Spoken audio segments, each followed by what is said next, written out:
की within a matter of a year or two AI tutors वगैरे त्या लेवलला जाणार आहेत, कदाचित टीचर्सना पण रिप्लेस करतील, ॲटलिस्ट इंटेलेक्च्युअल लेवलला. इमोशनल लेवलला माणसाची गरज नेहमीच पडेल, बट कारण टीचिंग म्हणा किंवा हे एज्युकेशन म्हणा ह्याच्यामध्ये इट्स अ 2 वे जॉब ना. एक तर हेड टू हेड आहे आणि हार्ट टू हार्ट पण आहे. मग हार्ट टू हार्टच्या बाबतीत माणसाची गरज आहे. त्यांना मॉरल सपोर्ट देण्यासाठी, गाईड करण्यासाठी, प्रत्येकाची इमोशनल लेवलची थोडंसं इंटेलिजन्स हे करून थोडा त्यांना ट्यून करण्यासाठी. पण इंटेलेक्च्युअली जे नॉलेज माणूस देऊ शकतो ते आणि त्याच्यापेक्षा बेटर AI किंवा ह्या अशा टाईपचे रोबोट्स, कदाचित हे डिग्रीचा काही उपयोग होणार नाही पुढे. फक्त नॉलेज आणि स्किल्सवरती कंपनीज काही त्यांचे काही हॅकेथॉन्स ठेवतील किंवा त्यांचे काही प्रोजेक्ट्स किंवा त्यांचे काही टेस्ट किंवा काही ठेवतील. 8वीचा मुलगा जरी तो क्लिअर करत असेल तर he might be preferred over a IIT graduate possible. म्हणून इथे कुठेतरी सरकारी रेग्युलेशन आलं, रिस्पॉन्सिबल AI, एथिकल AI मध्ये हे पण पाहिजे की त्यांनी किती माणसांना ते रिप्लेस करतंय, त्याला काहीतरी रिस्ट्रिक्शन पाहिजे. त्याला तसं काहीतरी वेगळं ऑडिट बिडिट काहीतरी करावं लागणार. कारण नाहीतर मग काय होणार, हे लेफ्ट राईट सेंटर सगळीच माणसं जॉबलेस होणार. पूर्ण विजन आणि रोडमॅप दिसत नाही. इम्प्लिमेंटेशन रोडमॅप ऑफ NEP हे जरा हेझी आहे आणि त्यामुळे सगळे तोटे होत आहेत. NEP जर NEP जर व्यवस्थितपणे जर इम्प्लिमेंट झालं, मी तर म्हणतो इव्हन 25% जरी व्यवस्थित इम्प्लिमेंट झालं तरी खूप चांगलं पुढे होऊ शकेल. पण तुम्ही जर नुसते दिवसभर रील्स बघत राहिलात, शॉर्ट्स बघत राहिलात, नुसतं तुम्ही सोशल मीडियाने तुम्ही स्वतःचे लाईक्स आणि व्ह्यूज बघत राहिलात आणि नुसतं सगळीकडे माझा हा मित्र काय करतो आणि ते काय करतात तेच बघत राहिलात, मग काही भवितव्य नसतं. एक्सपर्ट्सना कन्सल्ट करून गोष्टी करणं ही प्रथा कुठेतरी कधी कधी कोणी असेल, कुठली सरकार असेल, कुठे राज्य लेवलला असेल, ही थोडीशी कमी दिसते. नमस्कार, मी मंजिरी फडणीस. campusdekho.ai या पॉडकास्ट प्लॅटफॉर्मवर तुम्हा सगळ्यांचं स्वागत. या प्लॅटफॉर्मवर आपण वेगवेगळे पॉडकास्ट घेत असतो ज्याच्यामध्ये शिक्षण क्षेत्रातले वेगवेगळे तज्ज्ञ इथे येत असतात. आजचाही विषय असाच आहे जो तुमच्या मनात शिक्षण क्षेत्रामधले जे काही गोंधळ आहेत किंवा AI मुळे जे काही बदल होत आहेत, CS घ्यायचं की नाही असे इंजिनिअरिंगसाठीचे विषय आहेत किंवा मेडिकल शिक्षण किती महत्त्वाचं आहे, अशा वेगवेगळ्या क्षेत्रात सध्या एज्युकेशनमध्ये काय सुरू आहे याच्याबद्दल आज आपण इथे बोलणार आहोत. यासाठी आपल्या या प्लॅटफॉर्मवर डॉक्टर दुर्गेश मंगेशकर हे IIT मधले एक्सपर्ट जे आहेत ते इथे आलेले आहेत. मी सरांचं स्वागत करते. सर नमस्कार. सर, आजच्या शिक्षण पद्धतीबद्दल आपण आता बोलणार आहोत. मला सुरुवातीलाच असं वाटतंय की आजच्या विद्यार्थ्यांसाठी शिक्षण ह्याचा मूळ अर्थ काय आहे? म्हणजे ते परीक्षा केंद्रित होतंय की शिकायचं म्हणून शिकलं जातं, काय आहे मूळ? नाही, आता सध्याची आपल्या भारतीय शिक्षण व्यवस्था आता अशीच, त्याची रचनाच अशी झालेली आहे की it has become more of an examination system. म्हणजे ते परीक्षेसाठी मुलं करतात, मग बोर्ड परीक्षा असो किंवा मग कुठली प्रवेश परीक्षा असो, त्यासाठीच फोकस ठेवून मुलं करतात आणि मग नंतर पुढे डिग्री मिळवायची आणि मग पुढे मग जॉब मिळवायचा, मग त्याचे पॅकेजेस वगैरे, हा एक साधारणपणे हा एक अप्रोच झालेला आहे. आणि त्याच्यासाठी बरेच कारणं आहेत हा अप्रोच डेव्हलप होण्यासाठी. सिस्टमच अशी केलेली आहे, त्यामुळे कुठल्याही विद्यार्थ्याला किंवा कुठल्या पालकाला यासाठी दोष देणं चुकीचं आहे. त्यामुळे कुठेतरी हा फोकस हळूहळू जर नॉलेज आणि स्किल्स डेव्हलपमेंटवरती फोकस झाला आणि विद्यार्थ्याच्या क्षमतेप्रमाणे त्याला जे काही ॲप्टिट्यूड आहे त्या अनुषंगाने त्याला गाईड करून त्याला त्या क्षेत्रामध्ये त्याला एक्सपेरिमेंट करायची मुभा दिली गेली आणि मग तो डेव्हलप करू शकला ते स्किल्स, तर खूप बरं होईल. पण मग सर, आत्ता मी थोडंसं ब्रेक करते की आत्ता फक्त गुण किंवा रँक याच्यामध्येच ते अडकलं गेलंय का नक्की, असं वाटतंय का? बऱ्यापैकी. कारण एकतर बघा ना, म्हणजे खूप महत्त्वाचे डिसिशन्स विद्यार्थ्याला खूप लवकर घ्यावं लागतात. 15 वर्षाच्या वयामध्ये त्याला सायन्स, कॉमर्स किंवा आर्ट्स किंवा ह्युमॅनिटीज असे फील्ड्स 10वी नंतर डिसाईड करावं लागतात. 12वी नंतर मग त्यांनी ते कुठलं तरी जे काही क्षेत्र निवडलं असेल, लेट्स से इंजिनिअरिंग किंवा मेडिकल किंवा आर्किटेक्चर किंवा लॉ किंवा व्हॉट एव्हर, मग त्यामध्ये त्याला ती प्रवेश परीक्षा द्यावी लागते. मग त्याच्यामध्ये पण त्याला कुठलं कॉलेज आणि त्यामध्ये जे वेगळे डिसिप्लिन्स आहेत, फॉर एक्झाम्पल इंजिनिअरिंगमध्ये आता कम्प्युटर सायन्स आहे, मेकॅनिकल इंजिनिअरिंग, इलेक्ट्रॉनिक्स, काय घ्यायचं हे त्याला 12वी नंतरच ठरवावं लागतं, ज्याला त्याला काहीच माहीत नसतं इंजिनिअरिंगचं. इव्हन ऑल इंडिया रँक 1 जो असतो IITच्या परीक्षेमध्ये, तो भले खूप हुशार असेल पण त्याला इंजिनिअरिंग नेमकं काय आहे माहीत नसतं. पण त्यांनी कुठल्या तरी काहीतरी काही प्रिज्युडिस, काही बेसिक इन्फॉर्मेशन, त्याचा स्वतःचा एक अंदाज, एक इंट्युशनच्या बेसिसवरती ते ठरवतात. आणि सिस्टम पण खूप रिजिड आहे की एकदा काही ठरवलं तर मग पुढे तुम्हाला फ्रीडम नाही आहे की इथून ते तिथे शिफ्ट व्हायला. म्हणजे आहेत पण तेवढं नाही आहे. आणि त्याच्यासाठी पण परत गुणवत्ता लागते, त्याच्यासाठी पण तेवढे मार्क लागतात, मगच तुम्हाला ब्रांच शिफ्ट मिळते वगैरे, असे खूप क्लॉजेस आहेत आणि कंडिशन्स आहेत. आणि जनरली आपलं एज्युकेशन सिस्टम ही इंटरडिसिप्लिनरी नाही आहे, मुलांना एका रिजिड सिस्टममध्ये बांधते. आणि मग तो एकदा त्या लूपमध्ये गेला तर त्याला हलता नाही, दुसऱ्या लेनमध्ये शिफ्ट नाही करता येत. मग ती लेन कंप्लीट झाल्यानंतर त्याला एक्झिट मिळतो. तोपर्यंत मग त्याला अभ्यास पुढे करायचा की शिक्षण घ्यायचं की नाही हा प्रश्न उद्भवतो. तर त्यामुळे कुठेतरी हे तुम्ही जे म्हणता तसं झालेलं आहे आणि कदाचित NEP मुळे हे बदलू शकेल. ओके, माझा पुढचा प्रश्न तसाच होता सर, की NEP मुळे काय फायदे होतील किंवा काय तोटे होतील? दोन्ही गोष्टी होऊ शकतात, कारण आता ब्रँच बदलायची तुम्ही जसं म्हणालात तशी मुभा आहे किंवा युनिव्हर्सिटी बदलायची मुभा आहे. सध्या कसं आहे, ॲक्च्युली NEP जर तुम्ही डॉक्युमेंट बघितला तो खूप सुंदर आहे. त्याचे सजेशन्स, त्याची आयडियोलॉजी, त्याचं विजन ब्रिलियंट आहे, छान आहे. म्हणजे बऱ्यापैकी हे वेस्टर्न युनिव्हर्सिटीजमध्ये किंवा वेस्टर्न एज्युकेशन सिस्टम याच आस्पेक्टने रचली गेलेली आहे. बऱ्यापैकी आपण त्या गोष्टी इथे इम्प्लिमेंट करतोय NEP मध्ये. तर ही अमेरिकन सिस्टम म्हणा किंवा एक वेस्टर्न एज्युकेशन सिस्टमला त्याच्यामध्ये इन्कॉर्पोरेट केलेलं आहे. पण हे ऑन पेपर, त्याची जी अंमलबजावणी जी होते त्याबद्दल तेवढी क्लॅरिटी नाही आहे.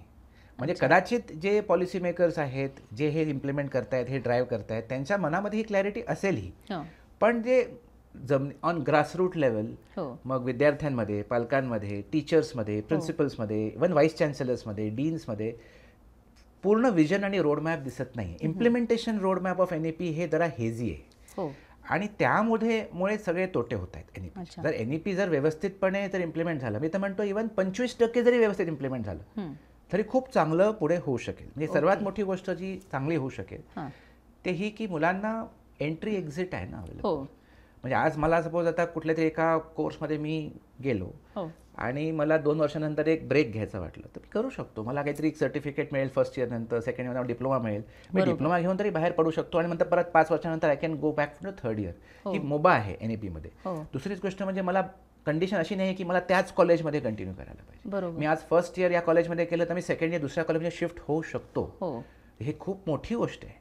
हे कधीच म्हणजे आता आपण IIT साठी एवढी क्रेज म्हणतोय किंवा या बाकीच्या या इन्स्टिट्यूटसाठी, उद्या जर IIT मध्ये जर सीट्स वेकंट राहिले सेकंड थर्ड इयरला तर दुसऱ्या कॉलेजची मुलं, फॉर एक्झाम्पल COEP ची मुलं फर्स्ट इयर कंप्लीट करून सेकंड इयरला IIT जाऊ शकतात. म्हणजे हे पाथवे ओपन झालं, जे कधीच नव्हतं. तर हे असे जे काही एक्साइटिंग पाथवेज पुढे जे काही आता ओपन आउट होतील, नॉट जस्ट की त्याच डिसिप्लिनमध्ये, मे बी इंटरडिसिप्लिन ऑल्सो. आज तुम्ही मे बी इंजिनिअरिंगमध्ये गेलात पण उद्या तुम्हाला वेगळीकडे कुठेतरी फील्डमध्ये काय करायचं आहे, पण काही रिलेटेड कोर्सेस तुम्ही जर केले असतील तर ते अकॅडमिक क्रेडिट्स मॅप करून असे ब्रिज कोर्सेस करून. पण त्याच्यासाठीची स्पर्धा परत वाढेल का? कारण त्याला परत ते क्रेडिट स्पर्धा कॉलेजेसमध्ये वाढेल, युनिव्हर्सिटीजमध्ये वाढेल, पण विद्यार्थ्यांना भरपूर फ्रीडम आणि ऑप्शन्स ओपन आउट होतील. नाहीतर एका प्रवेश परीक्षेमुळे किंवा एका पर्टिक्युलर त्या रँक आणि त्या पर्सेंटाईलमुळे त्याचं पुढचं भवितव्यच ठरतो.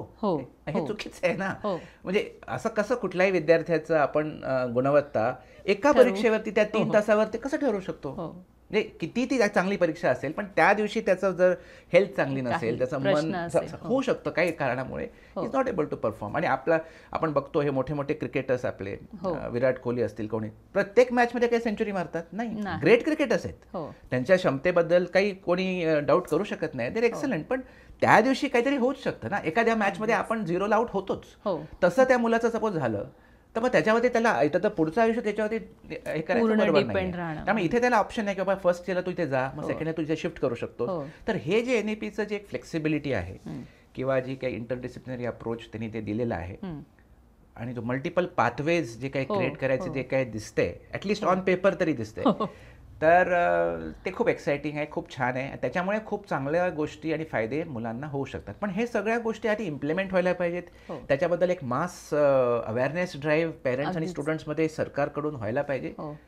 ते काय होताना दिसत नाही. कारण सर आत्ताच इतके नियम पटापट बदललेले दिसतात खूप जास्त, आणि मग त्याचा विद्यार्थ्यांच्या मानसिकतेवर पण परिणाम होतो असं वाटतं का? कारण ऍडमिशन प्रोसेसमध्ये खूप गोंधळ यातून तयार होते. मी तर म्हणतो की विद्यार्थी नंतर, पालक पण नंतर, शिक्षकच कन्फ्युज्ड आहे. ओके. आणि एवढे चेंजेस जे होत आहेत समटाइम्स, म्हणजे जे करिअर काउन्सिलर स्वतः आहेत, जे वर्षानुवर्ष काउन्सिलिंग करतात, त्यांनाही कन्फ्युजन येतं. कारण हा रूल बदलला पण तो रूल ॲम्बिग्युअस आहे, मग हा रूलचा हा अर्थ आहे का तो अर्थ आहे, त्याचं स्पष्टीकरण बऱ्याच वेळेला येत नाही. ब्लॅक अँड व्हाईटमध्ये जर रूल्स क्लिअरली जर स्टेट केले गेले आणि जर सरकारने पण थोडं जे शिक्षक ऑन द ग्राउंड शिकवत आहेत किंवा जे कोचिंग क्लासेसमधले लोक आहेत, शाळांमध्ये आहेत, कॉलेजेसमध्ये आहेत, युनिव्हर्सिटीजमध्ये आहेत, जे इंडिपेंडंट करिअर काउन्सिलर्स आहेत, या सगळ्यांशी जरा थोडासा विचार विमर्श करून काही रूल्स आणले बरोबर, तर 99% ऑफ द प्रॉब्लेम जे होतात ना जनरली, हे कन्फ्युजन, मग हे काहीतरी नोटिफिकेशन येणं, मग नोटिफिकेशन परत विड्रॉ करणं, मग त्याचं रिवाईज नोटिफिकेशन परत घालणं, यामध्ये जो काही सगळा कन्फ्युजन आणि सगळा जो काही गोंधळ होतो हे सगळं अवॉइड केलं जाऊ शकतं. पण थोडंसं काय आहे की एक्सपर्ट्सना कन्सल्ट करून गोष्टी करणं, ही प्रथा कुठेतरी कधी कधी म्हणजे कोणी असेल, कुठली सरकार असेल, कुठे राज्य लेवलला असेल, ही थोडीशी कमी दिसते. त्यामुळे somehow people sitting who make decisions they feel that they know everything, आणि मग बऱ्याच वेळेला ते निर्णय जे आणतात त्याच्यामध्ये आणि ग्रासरूट रियालिटीमध्ये खूप गॅप असते आणि परसेप्शन गॅप पण असते, की बऱ्याच वेळेला त्यांचं इंटेन्शन चांगले असतात,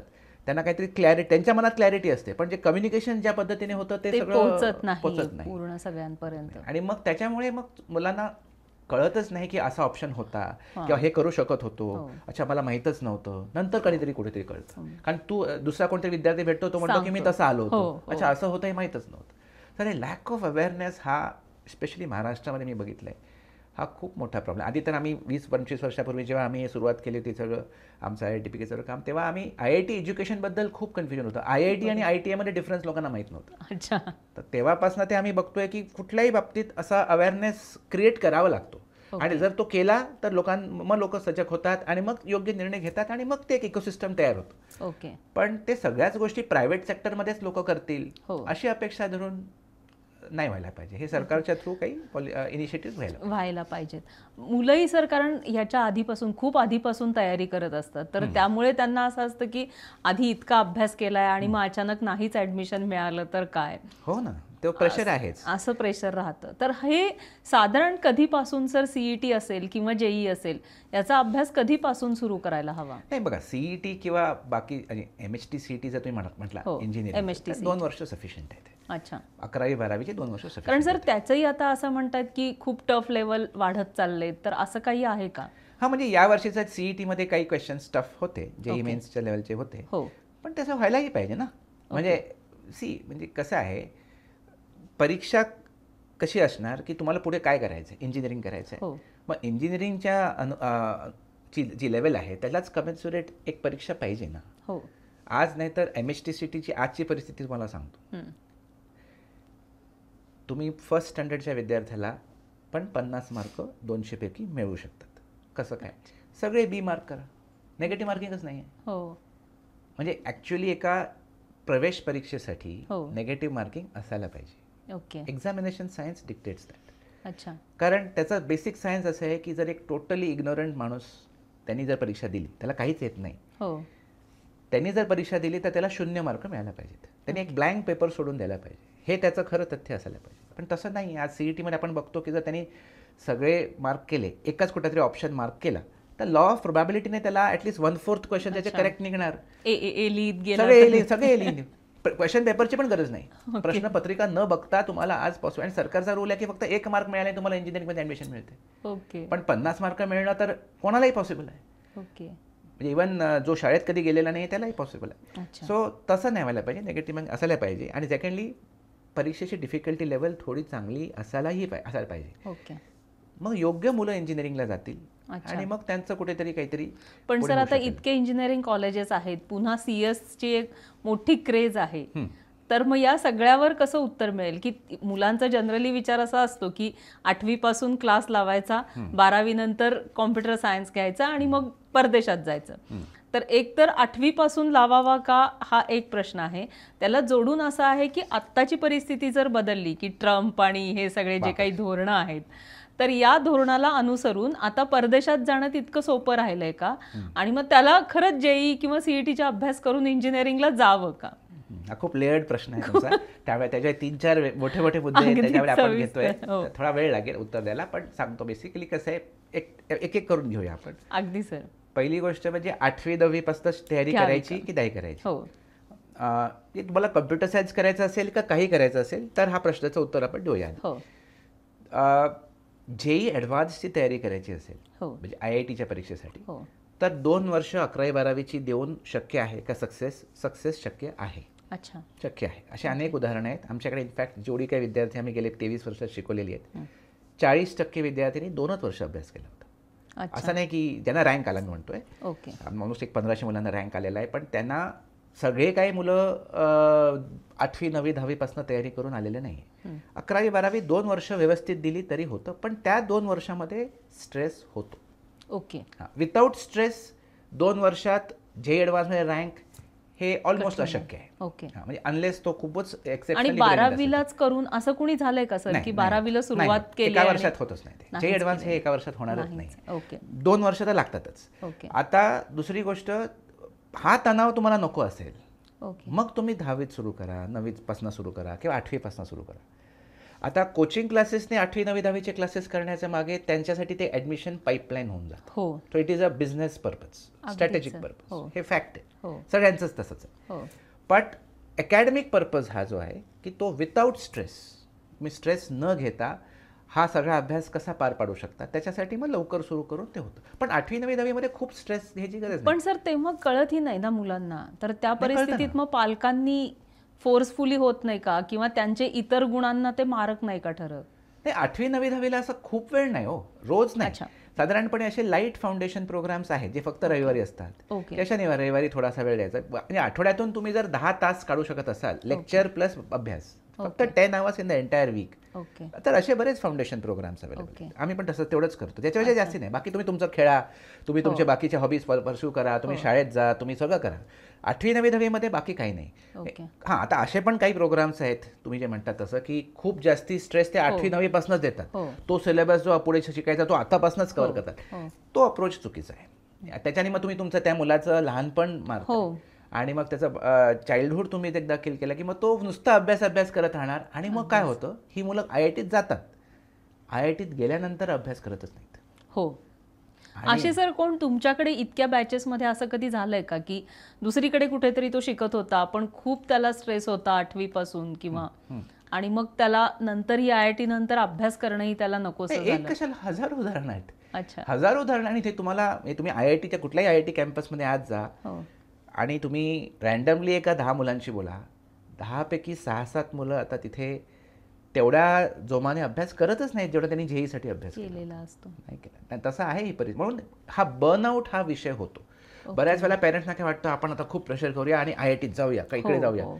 पण तुम्ही एका इन्स्टिट्यूटसाठी तुम्ही एवढं सगळं आटापिटा करताय, पण तिथे आत गेल्यावरती तो मुलगा अभ्यास करेल की नाही, त्याला तेवढं त्याची एनर्जी राहील का, हा पण विचार करणं गरजेचं आहे.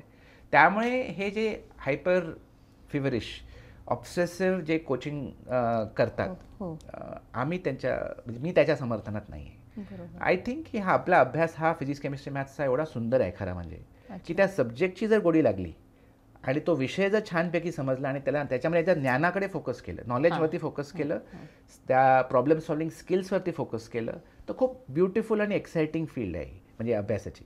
आणि मग तुम्ही without taking stress, undue stress न घेता तुम्ही हा जे काय 2 वर्ष अभ्यास करताय, 3 वर्ष 4 वर्ष पाहिजे, शक्य आहे, पॉसिबल आहे. हां, तुमचा जर एम ॲडव्हान्स नसेल, फक्त JEE मेन्स असेल, तर तुम्ही एक 2 वर्षात करू शकता. त्याच्यामध्ये पण थोडा स्ट्रेस होणार, पण पॉसिबल आहे.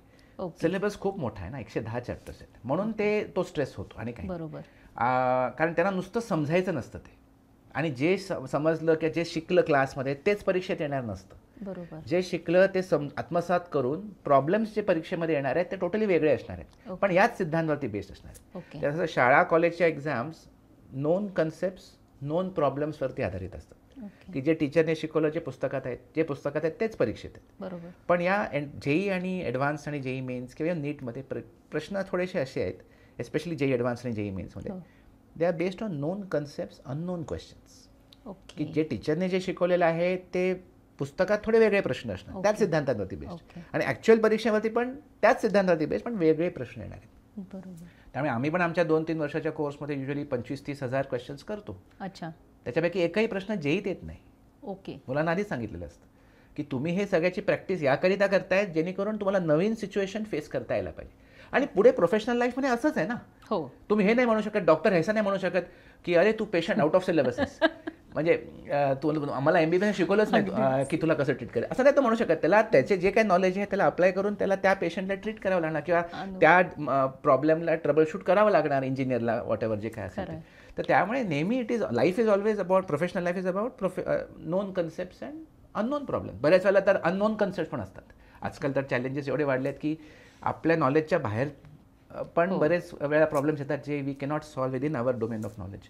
तर तेव्हा आपल्याला अजून काही स्किल्स डेव्हलप करावं लागतात. सो त्याचं ट्रेनिंगसाठी हे 8वी 9वी 10वीपासनं केल्याने काही स्ट्रेस नाही होत. बरोबर. पण मग सर त्याचा पुढचा प्रश्न असा होता माझा की मग हे सगळं करून पुन्हा CS ला जायचं तर असंच करावं की JEE मेन्सला प्रयत्न करावा? कम्प्युटर सायन्स ही एक फील्ड आहे. इंजिनिअरिंगच्या बऱ्याच फील्ड्सपैकी एक ही फील्ड आहे. आणि कम्प्युटर सायन्सला वाव एवढा करता आला होता कारण त्याचे सॅलरी पॅकेजेस बाकीच्या इंजिनिअरिंग स्टुडंट्सपेक्षा जास्ती मिळायचे म्हणून. लास्ट ॲटलिस्ट 20 वर्षांपासून आपण हा ट्रेंड बघतो की तुम्ही जर इंजिनिअरिंग प्लेसमेंट्समध्ये बघितलं तर कम्प्युटर सायन्सच्या डिपार्टमेंटच्या मुलांसाठी ची ॲव्हरेज सॅलरी आणि मेकॅनिकल किंवा इलेक्ट्रॉनिक्स इंजिनिअरिंगच्या मुलांची ॲव्हरेज सॅलरीमध्ये एक तफावत दिसलेली आहे आणि युनिफॉर्मली अक्रॉस इंडिया सगळ्या कॉलेजेसमध्ये दिसलेली आहे. तर हा ट्रेंड गेल्या 20 वर्ष हा बऱ्यापैकी प्रोनाऊन्स्ड होता आणि यामुळे असं एक इम्प्रेशन मुलांचं झालं की बेटर पॅकेज तिकडे आहे. आणि नुसतं पॅकेज नाही, कम्प्युटर सायन्स म्हणजे IT इंडस्ट्रीमध्ये आपण काम करू शकतो, एक एअर कंडिशन ऑफिसमध्ये काम करू शकतो, आपले ओव्हरसीज क्लायंट्स असतील, म्हणजे मुलांना समहाव ती आयडिया आवडते आणि त्यामुळे ते त्याच्याकडे मोहित झाले. आता खूप गोष्टी बदलत आहेत. एकतर IT इंडस्ट्रीला स्वतःचे चॅलेंजेस आहेत. AI मुळे पण आहे. जिओपॉलिटिकल हे सगळे वेगवेगळे जे आता जे US मधून जे काही वेगळे रूल्स येत आहेत त्याच्यामुळे पण आहे. आणि स्ट्रक्चरली पण बरेच काही त्यांचे मार्जिन्स पण ओव्हर द इयर्स स्क्वीज होतच आलेले आहेत.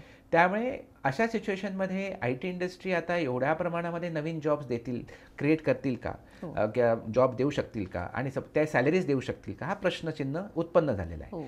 आणि जरी कुठला जॉब मिळाला तर तो किती वर्ष टिकेल हा पण प्रश्नचिन्ह उत्पन्न झालेला आहे. मग त्यापेक्षा मेकॅट्रॉनिक इंडस्ट्री किंवा इलेक्ट्रॉनिक्स किंवा मेकॅनिकल इंजिनिअरिंग इंडस्ट्री ही रिलेटिव्हली सेफ वाटायला लागली आहे. त्यामुळे आम्ही आजकाल विद्यार्थ्यांना असं ॲडवाईस करतो की तुम्ही हे AI टूल्स किंवा हे जे नवीन गोष्टी आलेल्या आहेत इन कम्प्युटर सायन्स हे शिका. But you don't have to necessarily do computer science. तुम्ही इंजिनिअरिंग मेकॅनिकलमध्ये करा किंवा इलेक्ट्रॉनिक्समध्ये करा. कारण बघा AI, मशीन लर्निंग आणि रोबोटिक ऑटोमेशन हे सगळं आता फ्युचर आहे. आणि रोबोटिक्स हे मेकॅट्रॉनिक डिव्हाइस आहे. मेकॅनिकल इंजिनिअरिंगवाला पण रोबोटिक्स करू शकतो, इलेक्ट्रॉनिक्सवाला पण रोबोटिक्स करू शकतो. आणि त्याचबरोबर मग ज्यांना एन्व्हायरमेंटल ॲस्पेक्ट किंवा बायो ॲस्पेक्टमध्ये इंटरेस्ट आहे ते बायोटेक करू शकतात, केमिकल इंजिनिअरिंग करू शकतात. आणि सिव्हिल इंजिनिअरिंग पण एक एव्हरग्रीन फील्ड आहे. कारण त्यामुळे ह्या सगळ्या कोर इंजिनिअरिंग फील्डमध्ये ॲडमिशन घ्या. आणि तुम्ही बरेच ऑनलाईन प्लॅटफॉर्म्स आहेत, युडेमी आहे, युडॅसिटी आहे, आपलंच इंडियामध्येच आता ग्रोथ स्कूल आहे, अपग्रेड आहे, असे बरेच आहेत. इव्हन IITs पण आपले अनबिट्स पेलानी पण त्यांच्या ऑनलाईन प्लॅटफॉर्मच्या थ्रू बाहेरच्या मुलांना सर्टिफिकेशन कोर्सेस ऑफर करते. मायक्रोसॉफ्ट, गुगल हे सगळे पण ऑफर करतात. तर तुम्ही असे सगळे सर्टिफिकेशन कोर्सेस करून तुमचे ऑनलाईन IT स्किल्स अपग्रेड करा. त्याच्यासाठी तुम्हाला 4 वर्षाची इंजिनिअरिंगची डिग्री घेण्याची गरज नाही. तुम्ही कोर इंजिनिअरिंग इलेक्ट्रॉनिक्समध्ये करून ॲडिशनली IT स्किल्स हे केलं तरी तुमचा प्रोफाईल चांगला होऊ शकतो, तुम्हाला पुढे चांगले जॉब्स मिळू शकतात आणि तुम्ही इंडस्ट्री रेलिव्हंट राहू शकतात. असं आम्ही म्हणतो. त्यामुळे नुसतं कम्प्युटर सायन्स हा एम जो गेले 20 वर्ष मुलं ठेवत होती ह्याच्या पुढे मी तसं ॲडवाईस करत नाही. आणि कम्प्युटर सायन्स ॲक्च्युली आपल्या देशामध्ये खूप कमी कॉलेजेसमध्ये शिकवलं जातं, हे पण मी सांगतो. कम्प्युटर सायन्सच्या नावाने इन्फॉर्मेशन टेक्नॉलॉजी आणि कम्प्युटर इंजिनिअरिंग शिकवलं जातं. कम्प्युटर सायन्स हे खूप मॅथमॅटिकल फील्ड आहे. त्याच्यासाठी ती मुलंही त्या लेवलची पाहिजेत, तरच ते खरं आत्मसात होणार. Otherwise it is not easy. म्हणजे कुठेही CS मिळतंय म्हणून ऍडमिशन घ्या असं करू नये मुलांनी. असं नाही, CS नावाने जे काय शिकवतात IT आणि कम्प्युटर त्याच्याने IT जॉब मिळत होता. त्यामुळे इन्फॉर्मेशन टेक्नॉलॉजी जॉब्सना काही प्रॉब्लेम नाही आहे. तुम्ही CS नावाने जा का कसा जा. पण हार्ड कोर कम्प्युटर सायन्स हे वेगळंच फील्ड आहे. It's more mathematical, it's more algorithmic. त्याच्यामध्ये परत हे जे JEE ॲडव्हान्स म्हणजे थिंकिंग डेव्हलप करायचा विचार करतो मुलांना, तेच थिंकिंग पुढे जाऊन तसं ते करावं लागतं. कारण आजकाल सर बघितलं तर सॉफ्टवेअरमध्ये असं सर्रास सांगितलं जातं, म्हणजे खूप उदाहरणं आहेत की म्हणतात स्किल डेव्हलप केलेलं नव्हतं त्यामुळं एम्प्लॉयमेंट म्हणजे कमी केले, एवढे लोक कमी केले, अगदी हजारांनी आकडे येत राहतात की 2000 कमी झाले, 3000 कमी झाले. इव्हन आता नवीन पॉलिसीनुसार अमेरिकेतून काही लोक इकडे येतील, मग परत टॅलेंटमध्ये स्पर्धा वाढेल आणि पुन्हा बेरोजगारी तयार होईल. तर आत्ताची जी मुलं आहेत त्यांचं 4 वर्षानंतरचं भवितव्य काय असेल, असे खूप सगळी गोंधळाची परिस्थिती मुलांच्या किंवा पालकांच्या. बेरोजगारी हा एक मेजर इश्यू आहे, पण त्याचा लिंक जसं तुम्ही म्हणाला तसं स्किल डेव्हलपमेंटशीच आहे. पण स्किल डेव्हलपमेंटचा पण एक कनेक्शन एका महत्त्वाच्या गोष्टीची आहे, तिथे माझं लक्ष सगळ्यांचं वेधायचं आहे. ते हे आहे की learnability. Okay. Ability to learn on your own आणि अबिलिटी टू बी फ्लेक्सिबल. की ठीक आहे, आज ही टेक्नॉलॉजी शिकलो, आज आपण हा विषय शिकलो, हे काय फुल स्टॉप नाही त्याला. हे शिकताना आपण काय जेनेरिक लर्निंग केलं, आता आपण अजून दुसरं काहीतरी पण शिकण्याची आपली क्षमता पाहिजे. We should be able to learn multiple things आणि न्यू थिंग्स. तर आपल्याला जे ability to learn on your own and ability to learn different things आणि लर्न फास्ट, हे डेव्हलप करायला पाहिजे. म्हणजे लर्न टू लर्न म्हणतात ना, ती गोष्ट आपल्या एज्युकेशन सिस्टममध्ये कुठेतरी मिसिंग आहे.